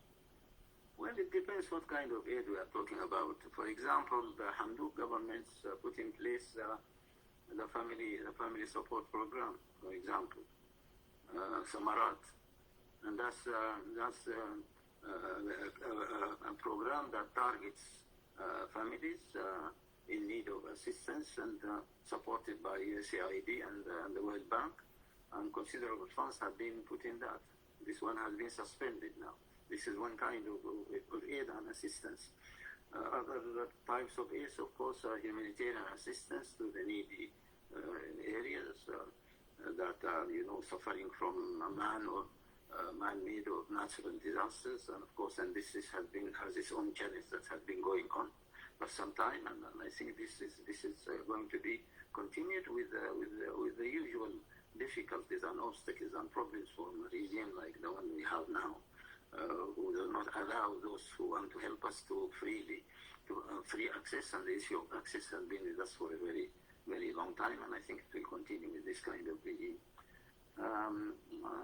Community aiding communities, of course, now we have new challenges with what's happening in the various areas of Sudan, and how to help the communities to rebuild their lives again, and their livelihoods and come back to their homes and rebuild those homes and provide to them the basic services. Well, education, health, water, things like that, whatever tools that they require in order to start their life again. So all those kinds of aid and assistance.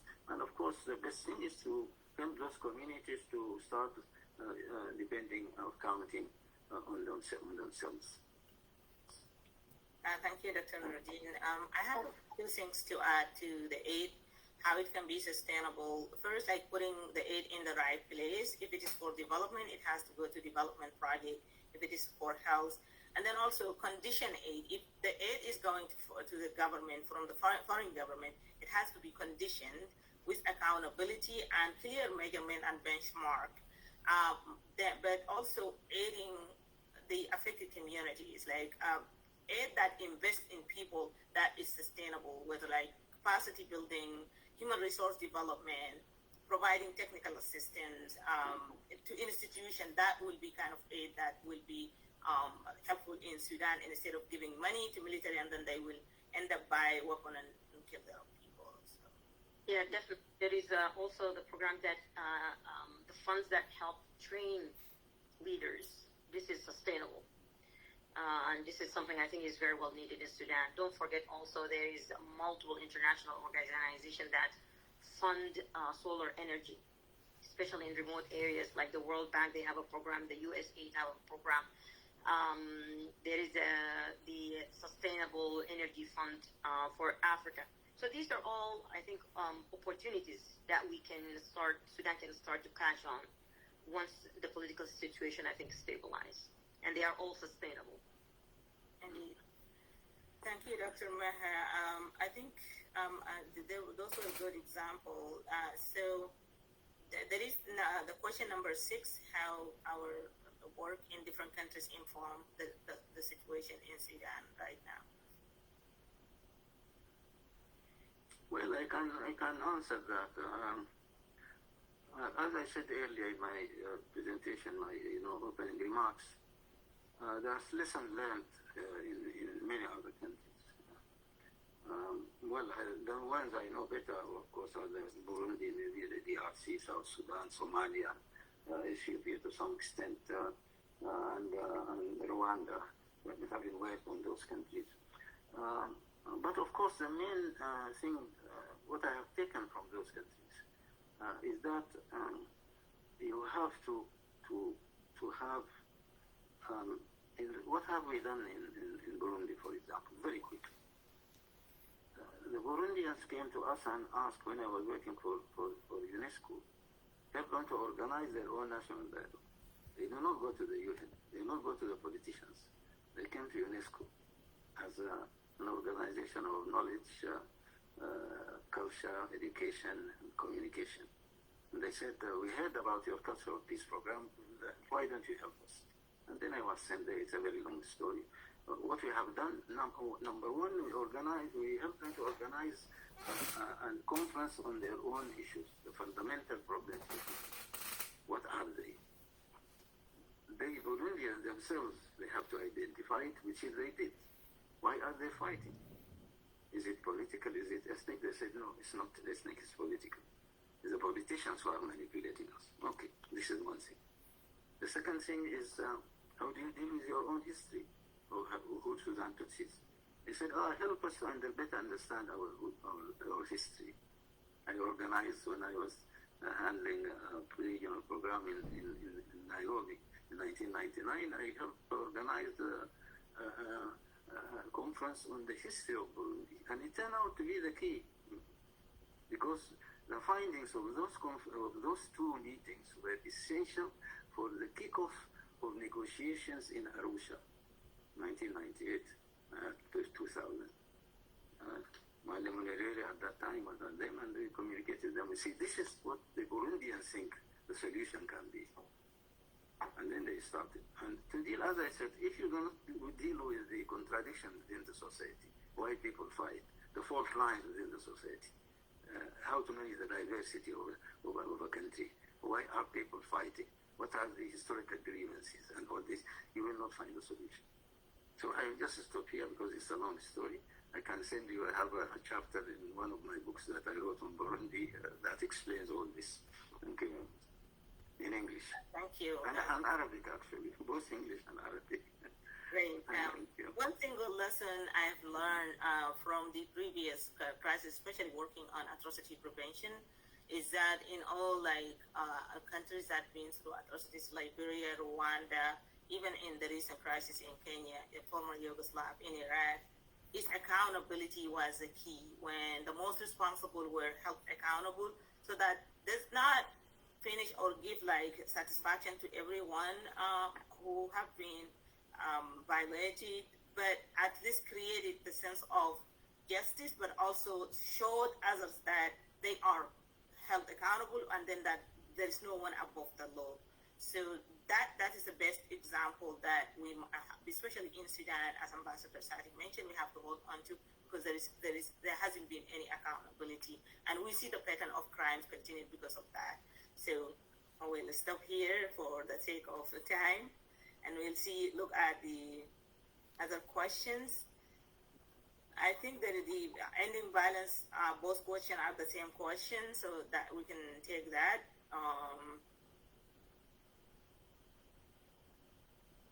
And the lesson and the factor contributed to the Sudan, but also it's a sign of positive change, from both sides, looking in the situation and what are the positives. So I would recommend that we speak about, we spoke about all the problems, but what are the positive signs that we see now in Sudan?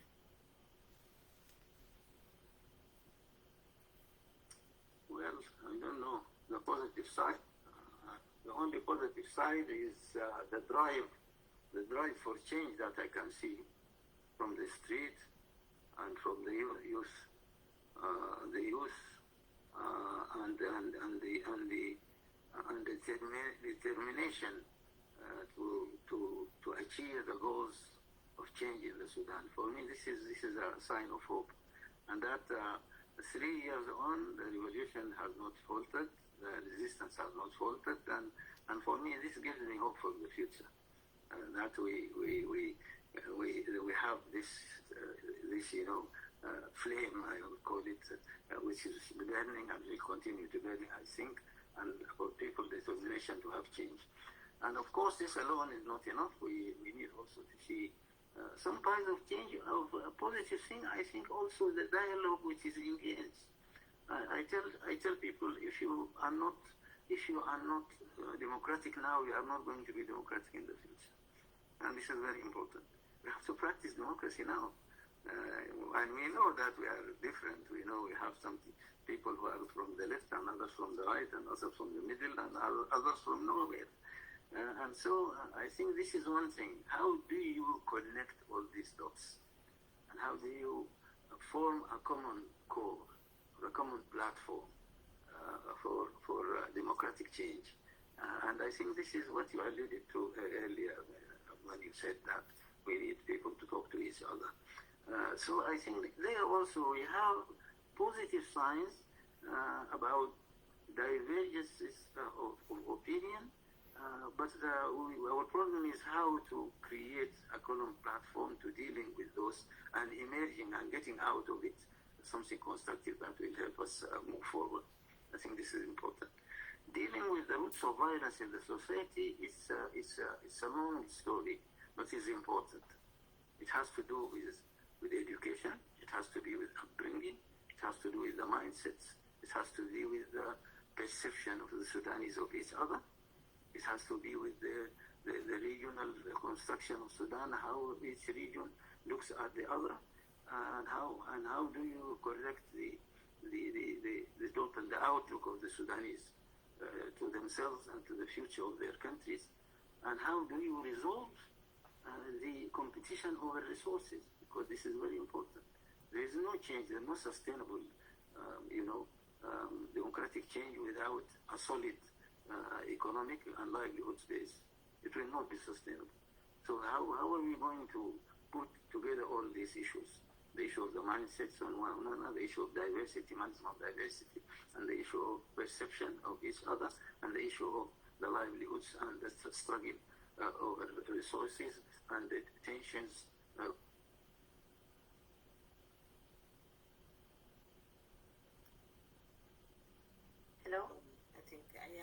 You can go ahead, Dr. Maha. I think his line is. Sure. I think from my end, let me remember which question that was. Which one? What are some lesser? No. Which one is the question? Which one was that? The positive changes in Sudan. Yeah, positive signs in Sudan, and then also how to reduce violence. So these are the two questions. Positive signs of Sudan. I think Sudan is getting tested in its awareness and understanding of what democracy is all about, and I think this is positive. And people learn sometimes from their mistakes, and I think that's what's happening in the streets. I think the only way you can know what's happening in Sudan through the social media, and the problem is you don't know what's accurate, what's not accurate. But my observation, there is more and more awareness among the youth, and with the fact that there is a need for dialogue. And I think this is they finally, after years and years and years, I think now they're recognizing that dialogue is important for solving problems. I think this is very positive, because you need to build skills that can last long term, not short term. Even though it's taking the longer path, but I think these are positive things. The nation has to 75% of solving a problem is addressing what is a problem. And I think now people are addressing the difficulty of their inability to negotiate, to sit down in one table and dialogue, not to personalize things, and not to take every different opinion as a negative thing. This is what democracy is all about. Variability in our opinion make us better people. I think that's a positive thing that I'm seeing happening. It is taking a long path, but I think we're going to get there eventually, inshallah. Great, thank you, Dr. Maha. I think one thing to add in terms of like how to reduce violence, and also there is a question says how we get military to step down when they are afraid of being held for their crimes.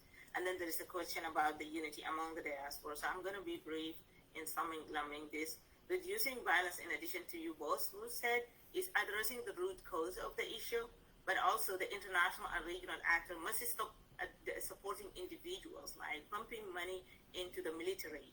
And so what they know, the more money they have, the more they have ability to be reluctant to bring peace. But if there is international or regional accountability in terms of like promoting peaceful solution rather than the militarization, that will help. But also more education and awareness among the Sudanese people that we are not supposed to be fighting each other as tribe.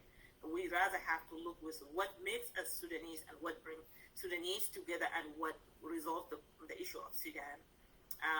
In terms of violent extremism, it's also education and awareness raising. People have to be educated. The young people who are recruited by the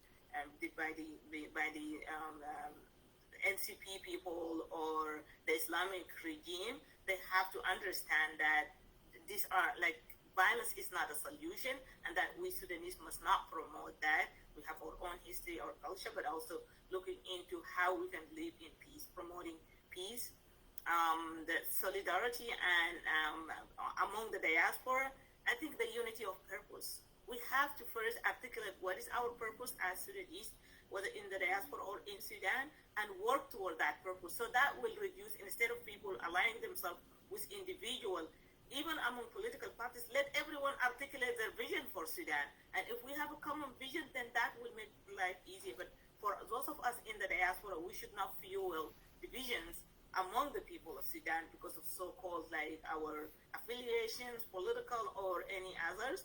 Rather, we have to constructively contribute because we live in a safe environment. We have a voice. We shouldn't be holding the issues hostage and then like fueling those violence and division. Rather, we have to contribute and also look at people based on their expertise and experience. Like guess we brought Dr.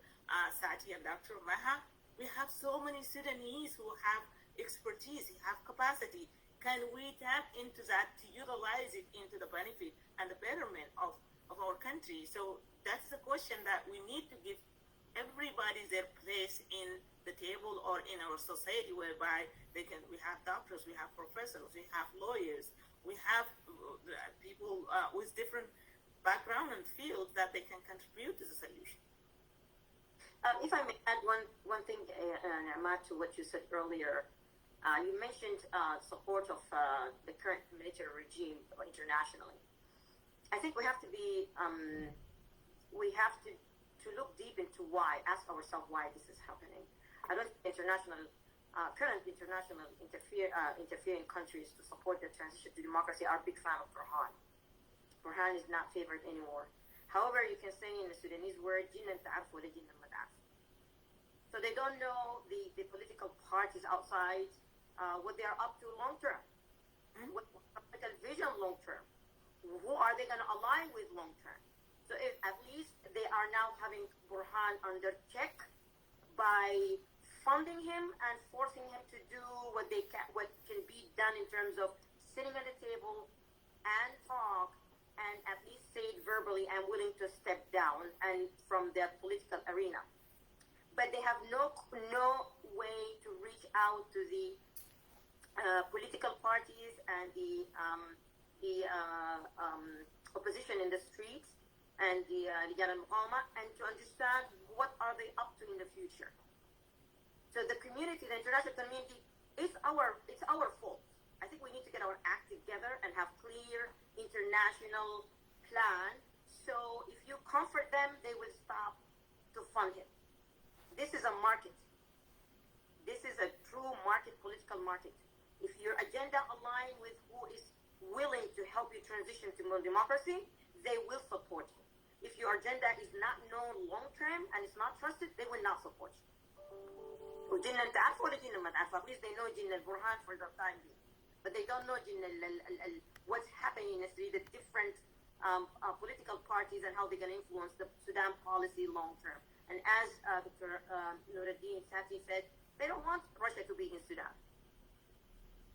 So they have to be very careful when they deal with a political arena that has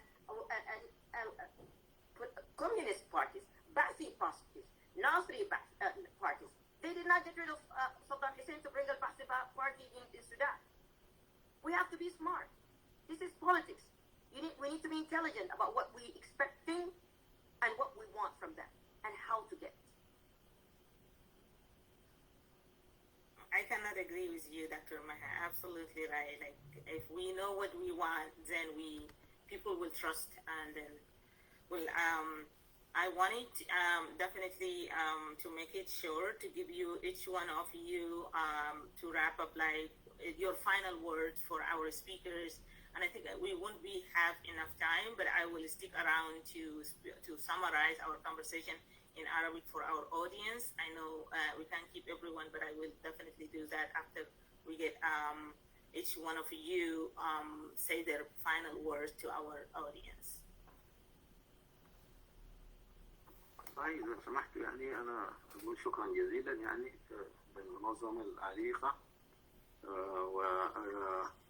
وكنت سعيد جدا بالمشاركة يعني في نسميها الندوة، اللي تطرقت لموضوعات مهمة وحساسة بالنسبة لنا المستقبل بتاع السودان. وأحيي كل الناس يعني اللي بيسمعونا دلوقتي. وفي الحقيقة نحن باللغة الإنجليزية تطرقنا إلى عدة مشاكل، مسببات المشاكل في السودان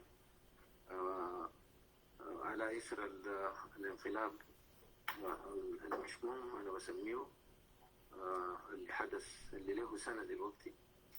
وأنا مفتكر إنه نحن كمدنيين عندنا مسؤولية في إنهاء هذا الانقلاب أسرع ما يمكن، وذلك لا يتم إلا بالتنسيق الكامل بيناتنا والاتفاق الكامل والتوافق الكامل على رؤية مشتركة وخارطة طريق مشتركة للخروج من هذه الأزمة.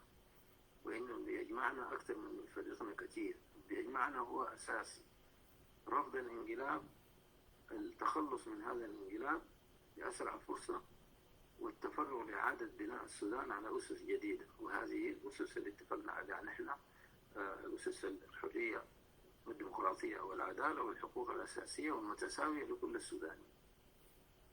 وهذا شيء أساسي وضروري يجب أن نعمل من أجل نحن كلنا. وتطرقنا لمسائل تتعلق مسألة العدالة، مسائل تتعلق بالعدالة الانتقالية، تتعلق بجذور العنف وكيفية التخلص منه، كيفية إيجاد أرضية مشتركة للمدنيين، ضرورة إنه المدنيين إنه يأخذوا بزمام الأمور ويكون عندهم حكومة تنفيذ بسرعة، يتوافقوا حول كيفية نقل السلطة إلى المدنيين وكيفية عزل العسكريين عن السلطة وكيفية إيجاد الحلول لتدخل العسكريين في السلطة كل مرة تكون في مشاكل.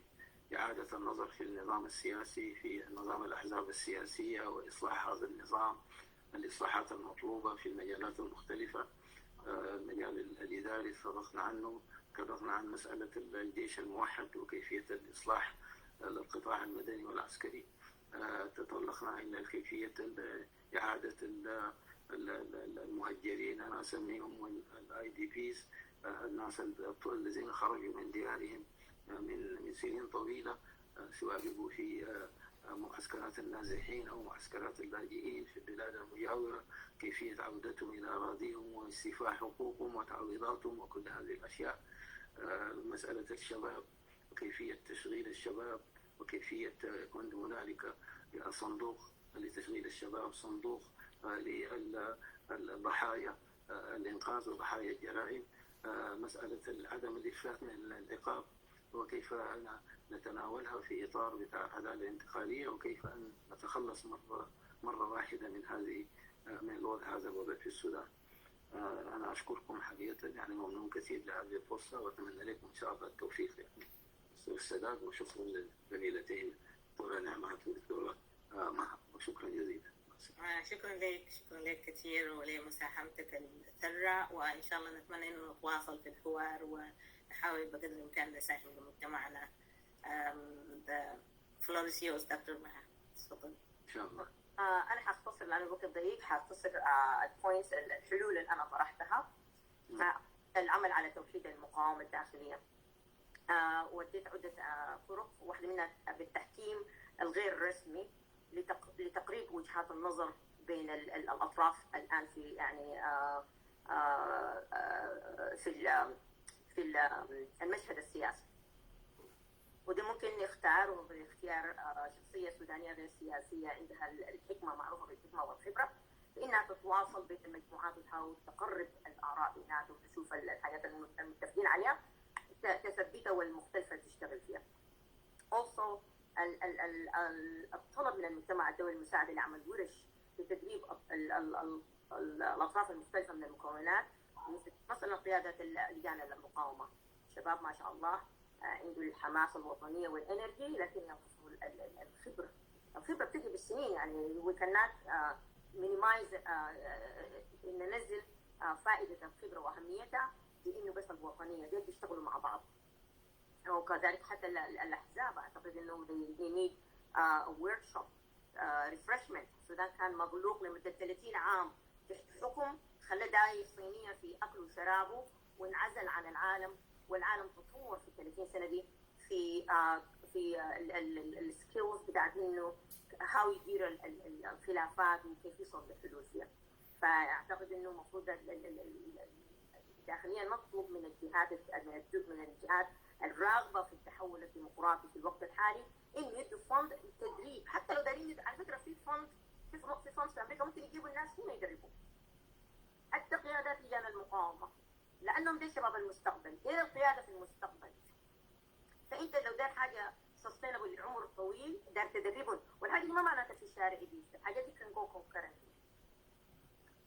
برضو على تدريبهم على إنه التوافق وصناعة القرارات الكونسنسس بيلدينج والبناء في الإجماع. also أيضا العمل على إنه نكون طريقة لتقصي الحقائق. السوشيال الميديا هسه بقت يعني هدامة، بتنشر في الحقائق، ما تعرف الصح من الغلط، وبتخلق نوع من عدم الثقة بين كل الجهات. والحاجة دي منظمة، دي سيستماتيك، الحاجة دي مقصودة ومعمولة منظمة عشان تضعف وحدة الثورة.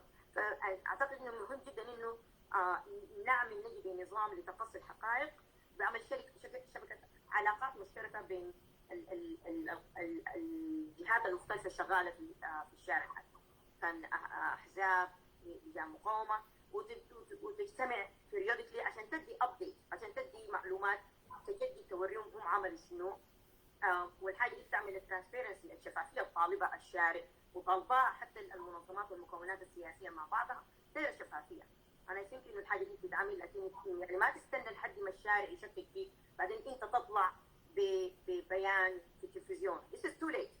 يعني this is الطريقه اللي بيعملوها دي متاخره جدا جدا عشان يلملموا بها المشكله اللي حصلت. انت قول المشكله ما تحصل، اتي بنظام يخلي الناس تتناقش مع بعض وتدي ابديت للحاصل وتقفل باب الشكوك والادعاءات برا. ثاني في حاجه مهمه الشارع لازم يفهمها والسياسيين لازم يفهموها، انه الدول المتدخله حاليا لا ترغب في اي نظام اسلامي. الزول لو قاعد كده يفكر في امريكا ولا اسرائيل ولا السعوديه ولا الامارات، الدول المتدخله ولا انجلترا لا ترغب في عوده اي نظام اسلامي. نسميه بكل المسميات، اخوان مسلمين، كيزان، مؤتمر ما بعرف حزب المؤتمر الوطني، هم لا يرغبوا في ذلك. ودي حاجه مشتركه بين الشارع وبين الثلاثيات والرباعيات الانيشيتيفز الداخل في الوقت الحالي. كاش اون، امسكوا الحاجه اللي انتم مشتركين فيها وخلي التشكيك يشتغل فيها، لانها دي بالنسبه لنا احنا فائده في السودان بالنسبه للثوره وكلنا بنتفق فيها ما دايرين رجعه الكيزان. وعلى فكره عدم وجود رئيس وزراء للبرهان ما لانه ما في كوز ما بيقدر يمسك، بيقدر يمسك، لكنه مضغوط دوليا ما يجيب اي كوز يمسك في مناطق حساسه وهو فاهم كده. فانا ارجو الناس يعني الحركات في الشارع ورجال المقاومه ينتبهوا للحاجات الايجابيه وترك السلبيات والتشكيك، ويشوفوا الحاجات اللي ممكن يستفيدوا منها شنو. مش تبادل مصالح، احنا مصلحتنا ازاحه الاخوان المسلمين من كل المناصب الحساسه، وهم برضه انترناشونالي ما دايرينهم في المناصب الحساسه. فالباب مفتوح الى الان للنقاش والجلوس في الترابيزه عشان نتفق على الحاجه دي ونعرف معاهم كيف تكوينها، وكذلك تجريد المنظمه العسكريه. وانا قلت المنظمه العسكريه ما قلت برهان، لانه المنظمه العسكريه هي ستدوم، السودان والمنظمه العسكريه تدوم. سوف في يوم من الايام حنمشي يعني. فانت بتنظر للحاجه للمستقبل. فالمجتمع الدولي ممكن يدينا اراء في كيف تدسماندل، كيف نفكك الجيش من قبضه القيادات الاسلاميه فيه، وده في مصلحتنا لونج تيرم. الثانيه اللي لجان المقاومه، انا نصيحتي اليوم ما تعملوا اعداء كتاب. يعني ما don't spread yourself thin. ما تنشروا طاقتكم كلها في انكم تحاربوا الاحزاب وتشككوا فيها، تحاربوا الامم المتحده وتشككوا فيها، تحاربوا الاليه الرباعيه وتشككوا فيها، وفي بيناتكم بين نفسكم في اختلافات، وكمان دايرين تزيفوا البرهان كده. انتم في امريكا هنا بنسميها spread yourself thin. طاقتك بدك تركز تضرب في شجره واحده ترميها، انت بتبقى عندك غابه بتضرب في كل شجره ترميها كلها ما حتقدر. قسموا، ركزوا في جهودكم انكم تشتغلوا مع الاحزاب. عندها اخطاء وجل من لا يخطئ، والكمال لله، اخطاوا نعم، لكن الديمقراطيه تبنى على وجود احزاب. ما في ديمقراطيه من غير احزاب، وما ممكن الليله تقول الحزب ده والله انا ما بثق فيه، لكن انت داير بالواقع انت بتضيعوا. عندكم الفرصه الان تشتغلوا معاهم في الحاجات المتشابهين فيها، اللي هي ازاله الحكم الحاصل، تمكين الاخوان المسلمين الحالي، وتكوين حكومه جديده، وخففوا من انكم الهجوم على المجتمع الدولي. المجتمع الدولي عنده حاجات داير يستفيد منها في السودان، والسودان داير يستفيد منهم. اقل شيء حنستفيد منها التكنولوجيا بتاعتهم. احنا عندنا ذهب، هم عندهم تكنولوجيا زراعيه، اقمار صناعيه، التلفونات. العالم بقى متقدم في التلفونات. في السودان الليله اليوم الليله شنو الفند خلص والفند ما خلص. يعني شغالين بطريقه بدائيه في السودان تكنولوجيا. هم عندهم التكنولوجيا، احنا عندنا الريسورسز في اسمه تبادل مصالح، وهم داعمين برهان ليه ما حبا فيه، ما راغبين في البرهان، لكن لا يثقوا في شارع فيه أحزاب طائفية وفيه أحزاب يسارية وفيه ناصرية وفيه شيوعية وفيه الأمة. ما ممكن الناس زي ما قال دكتور ساتي لازم أمريكا كلها قايدة حزبين بس، حزبين، ولو مشيت روسيا بتلقى قاعدة حزبين بس، الميجورتي كمان الحزب الشيوعي وغير اسمه.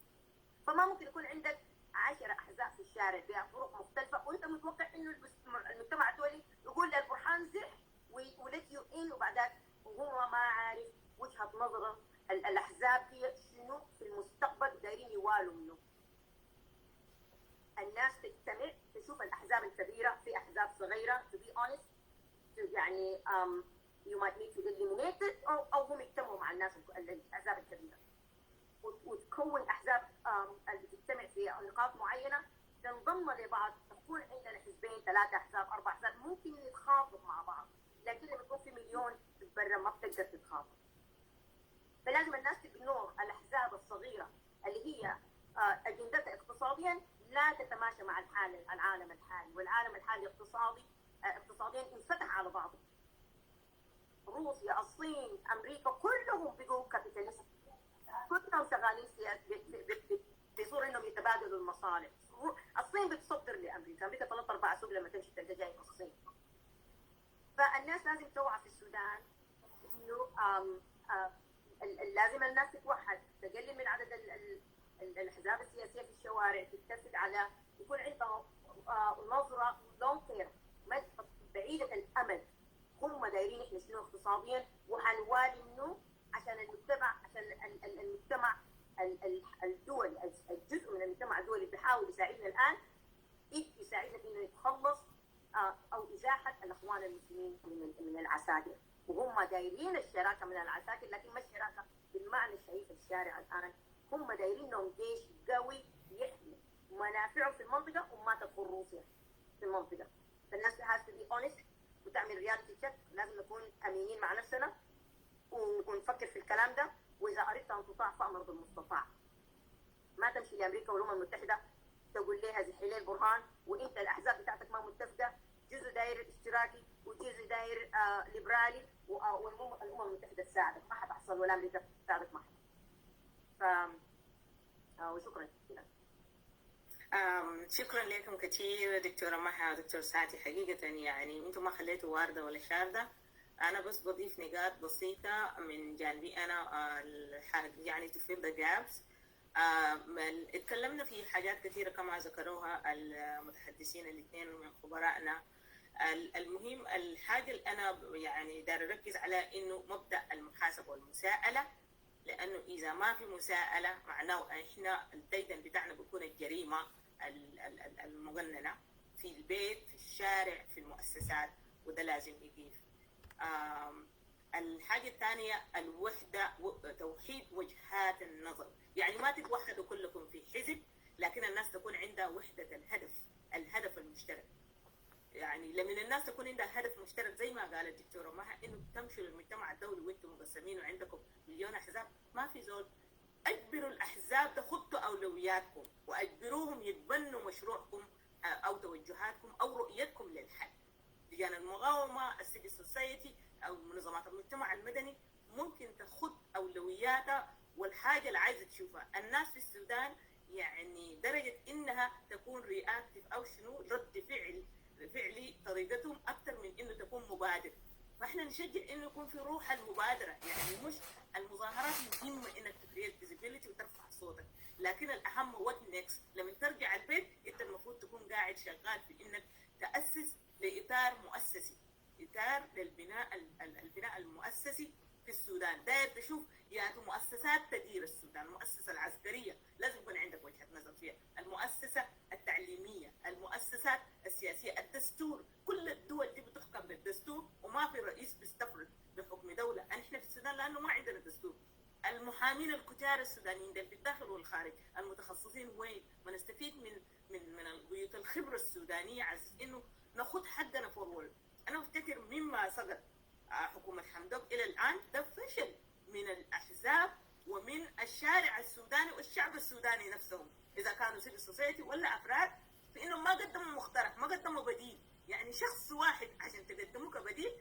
ذكر الدكتوره مها انه المجتمع الدولي ما داير البرهان لكن ما عنده خيار، فانت بتتعامل مع الموجود. يعني لما تجي السوق الليله انت داير تشتري حاجه والحجر ما في، ما بتبيع ما موجود، بتشتري ما بتشتري الما موجود، بتشتري الموجود يعني مهما كان قروشك. فالان الموجود في السوق السوداني هم الاثنين ديل. يعني ده فيه ذاته الذله لنا نحن كسودانيين انه ما عندنا اي ادنى انتليجنس، ما عندنا ادنى رؤيه، وعنده انانيه. يعني انا بفتكر دي نوع من الانانيه. كل الاحزاب وكل المجموعات كلها اتحوصلت واتقوقعت حول نفسها بدع الراعي لمصالحها الشخصيه، وخلت البلد وخلوا اهلنا يتمرمطوا على ايدي هؤلاء القتله. لو عندنا الجرأة وعندنا الليدرشيب وعندنا النخوة وعندنا الكرامة، المفروض نقعد ونجيب 10 رجال و10 نساء نخطهم فورورد. ديل الناس اللي بيمثلونا في السودان للمجتمع الدولي. Let us get المدنيين back to do the work. يعني it's as simple as that. خدوا رؤيتكم، انتم رافضين الاحزاب، انا معاكم، انا رافضه كل الاحزاب القديمه دي لانه هم اللي غطسوا حجر السودان، لكن تعال ناخذ بديل، خدوا بديل، خدوا رؤى عشان المجتمع الدولي يتبناه ويمشي معاكم.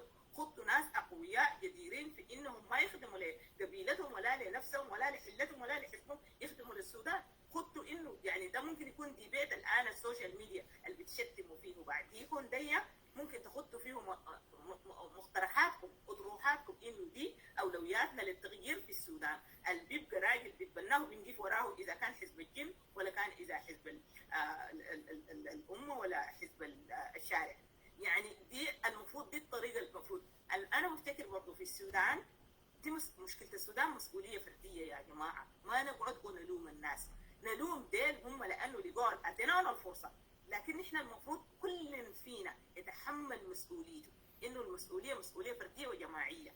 كافراد نتحمل المسؤوليه، ما نقعد الناس اللي قاعدين في الخارج ولا في الداخل يتكلموا عن الحاصل في السودان كانه الامر لا يعنيهم، او في زول جاب الشعب هو البنتج الانتج الناس السيئين ديل، ادى الفرصه للناس السيئين ديل يدمروا البلد، ونحن بنديهم فرصه زياده. الان الوضع لا يحسد عليه في السودان، فلازم نتحمل المسؤوليه الفرديه دي بتبقى مسؤوليه جماعيه. برضه نتعلم على نهج الحوار البناء اللي بيوصلنا. بعد ذاك يا جماعه سيمبل بسيطه جدا. الحل في السودان دايره ناسس لحل حكم على اساس الحقوق المتساويه، على احترام سياده القانون. ما في زول اعلى من القانون، يكون الناس كلها عندها حقوق متساويه، الفرص المتساويه دي لو الناس قعدت وخطتها اي زول بيدعمكم. الامم المتحده هي تبنت الديكلاريشن اوف هيومن رايتس. اذا انت الديكلاريشن ده ما متبنيه الامم المتحده ما بيشتغل معاك. فكل الناس دي احنا المفتاح، فلازم ناخد حاجه فورورد. حل النزاعات والصراعات لازم يكون في education and awareness، توعيه. اي زول مسؤول عن انه يوعي افراد قبيلته، افراد منطقته، والناس اللي بيكونوا سايلنت او بيصايدوا مع الناس الساكتين. فور اكزامبل الجنجويد كانوا مين من القبائل العربيه، في قبائل عربيه ما داخله معاهم، لكن هم دورهم شنو؟ في انه الجنجويد ما يستخدموا اسمهم يمشوا يهاجموا الناس ويقتلوهم. في ناس كيزان انت كان في اسرتك في زول كوز، دورك شنو؟ يعني اقله اضعف الايمان انه تحاول تغير او تجيب في وجه الزول اللي بيعمل الحاجه الغلط ضد الشعب السوداني. الاستيلاء على الاراضي، الممتلكات، الحاجات دي كلها مسؤوليه شخصيه. نحن لازم يكون عندنا رؤى مشتركه، يكون عندنا هدف مشترك، نتحمل المسؤوليه المشتركه. بعد ذلك نعترف برضه في جريفنسز. السودان فيها مرارات ومظالم تاريخيه اثرت على اي فرد في السودان بشكل مختلف.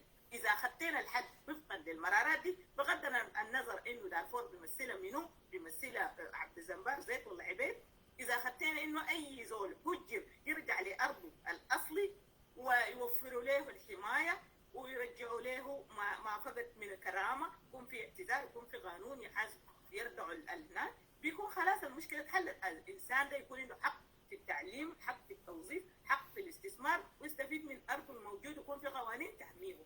بيكون في مشكله لو اي زول من السودان بيجي يجيب حل زي ده، ناس دارفور حيرحبوا، ما حيستنوا ولدهم اللي ما شغال بهم يجي يعمل الحل ده. اذا اي زول، اذا في الشماليه الحل ده جاء بالنسبه لمشاكل الناس الشماليه، الناس الشماليه حيقبلوا باي زول. انت وبرضه كيف توعي المواطن؟ المهم انه نوعي المواطن يفهم انه ما تدعم الزول ده لانه من قبيلتك، لانه صاحبك، لانه قريت معاه، لانه من حزبك، لانه عنده يعني هم والتزام لحل قضيه السودان من منظور كبير بيحتوي كل الناس. نصب الاطروحات دي والناس تمشي وراها. اذا عملنا كده احنا بيكون في حل حقيقه زي ما ذكروا المتحدثين المعاي في المحاضره دي اليوم، انه نحن لازم نتحمل المسؤوليه الشخصيه ونخلي نشر الاكاذيب والاتهامات والنبذ والاعتداءات على الناس. الان يعني في ناس بيحمسوا الناس بانه امشي اقتل واذبح واعمل، ما هو شايفين المجازر ماشيه، المجازر دي بتحل ما بتحل، لو استمرت البشير عملها فشل فيها، ناس البرهان عملوها فشلوا. انتوا لو كنت رجال المقاومه ولا احزاب ولا دياسبورا ولا حركات ولا اوبوزيشن ما حتنجحوا، بالاقتتال الناس ما حتنجح، لكن الناس لازم تشوف صيغه بتاعت حل يكون فيه محاسبه ويكون فيه عداله. السلام ما غياب الحق، لكن احساس المواطن انه هو ينتمي لهويه يعتبرها دي بلده، تحترمه تحترم كرامته. نحن قاعدين في الغرب ده ما لانه يعني ده احسن حته كان ممكن ننجح فيها، لكن لانه الكرامه الانسانيه وانت عندك الحمايه بالقانون. يعني الليله بغض النظر عن لونك عرقك جنسك طولك عرضك عندك الحمايه، الحاجه دي موجوده في السودان، القانون ما بحمي. فنحن اذا اسسنا لحاجه زي دي كلنا بنعيش في سلام والبلد بتستقر، لكن فيما عدا ذلك المساله ما بتتحل. والمجتمع الدولي اي نعم عنده مصالح، انت في بيتكم انت تحترم ابوك وابوك بوفر لك الاكل والشراب بالبساطه، يعني دي تبادل بتاع مصالح. اذا ما بتحترم ابوك ما حيبقى ابوك، يعني علاقه الدم ما بتلزم ابوك انه يبقى ابوك اذا انت ما بتحترمه وبتعمل الحاجات الكويسه وتحافظ على كيان الاسره. فبالتالي مؤكدا المجتمع الدولي عنده مصالح، لكن مصالح مشروعه. في دول كثيره بتستثمر في دول ثانيه بالقانون، يعني الليله الذهب اللي بيسرقوه، البترول اللي بيمشي لتشاينا، روسيا ما بتدي السودان القروش، بتديهم سلاح. فبالتالي هو ما انفستمنت كويس، عشان كده حتى العساكر ديل ما حيقدروا يستفيدوا من روسيا خالص. فبالتالي اذا احنا بقينا لازم يكون عندنا نفهم انه المجتمع الدولي عنده مصالح، لكن نقنن المصالح دي تكون بالقانون، بالاستثمار المشترك، بالنديه. لكن ده بيحصل مثال لمن البلد تكون مستقره، عندها حكومه، عندها ناس محترمين بيحبوا بلدهم وعندهم الهم السوداني في قلوبهم. فدي الحاجات المهمه. وانا افتكر انه الحوار ما المفروض يقف، لكن الحوار المفروض يستمر، وناخذ في بالنا انه المعاناه الماشيه في السودان دي لازم تقف، وبتجيب بالسودانيين نفسهم والناس اللي حولهم الاقليميين، حتى الليله الدول الخرابين اللي بيدعموا العساكر. اذا بقت في شخصيه قويه في السودان، في حكومه قويه، في شعب قوي، هم غصبا عنهم انتوا اللي بتجبروهم. السعوديه والامارات ومصر والدول دي كلها حتجي يعني شنو تنشئ معاكم علاقات حسن الجوار بالقانون والطرق اللي انتوا عايزينها. لكن لما تكون مستضعف وبلدك مفتته ومقسمه وبتتقاتل، اي زول بيجي ينهب ويشيل وما يشتغل. اذا انت ما اهتميت بشعبك، ما اهتميت ببلدك ومواردك، ما في زول بيهتم بيها. خلينا نركز نشوف العدو وين، المشكله وين. الدول الثانيه ديل هم فعلا بيخربوا بلدنا، لكن هم ما اعدائنا. المجتمع الدولي ما عدونا، المجتمع الدولي بس في دارفور براها. ال20 سنه الماضيه دي ناس دارفور، ناس جنوب كردفان، النيل الازرق، ناس الشرق، الاغاثه اللي خلت الناس دي يكونوا عايشين. الاعانات الانسانيه دي جايه من المجتمع الدولي، وجايه من مجتمعات زيهم وزينا بيساهموا دولار بدولار عشان يمشي ويساعد اهلنا. فلو قلنا المجتمع الدولي ما بيهمه امرنا. نعمات انا عشان عندي ميتنج الساعه 2:30. خلاص لا اخر حاجه انا قلت بس لازم نعرف انه المجتمع الدولي قدم الكثير، نحن كسودانيين قدمنا شنو؟ ده السؤال اللي بيطرح نفسه، وانا اتمنى انه يستمر الحوار عشان نقدر نجاوب الحته دي. شكرا كثير دكتوره مها، والشكر موصول لامباسادور نور الدين لمساهمته للبانل، وشكرا لمستمعينا. I would also like to thank our audience, our speakers first for taking time from their busy schedule to contribute to this really productive and informative discussion. And I also would like to thank our audience for being patiently waiting and sending their questions. We look forward to continue the conversation, but hopefully we can come up with a concrete idea and a strategy and a framework that can bring sustainable and lasting change in Sudan where everyone can live in peace. Thank you, Dr. Maha. Thank you, Emma. Thank you, DWAG. Thank you all the audiences and everybody who helped in this conference. Thank you, and thank you to my team for being behind the scene making this possible. Thank you everyone, our communication, our outreach, I can't do this without you, and I look forward to continue to work with you. Thank you so much. Have a good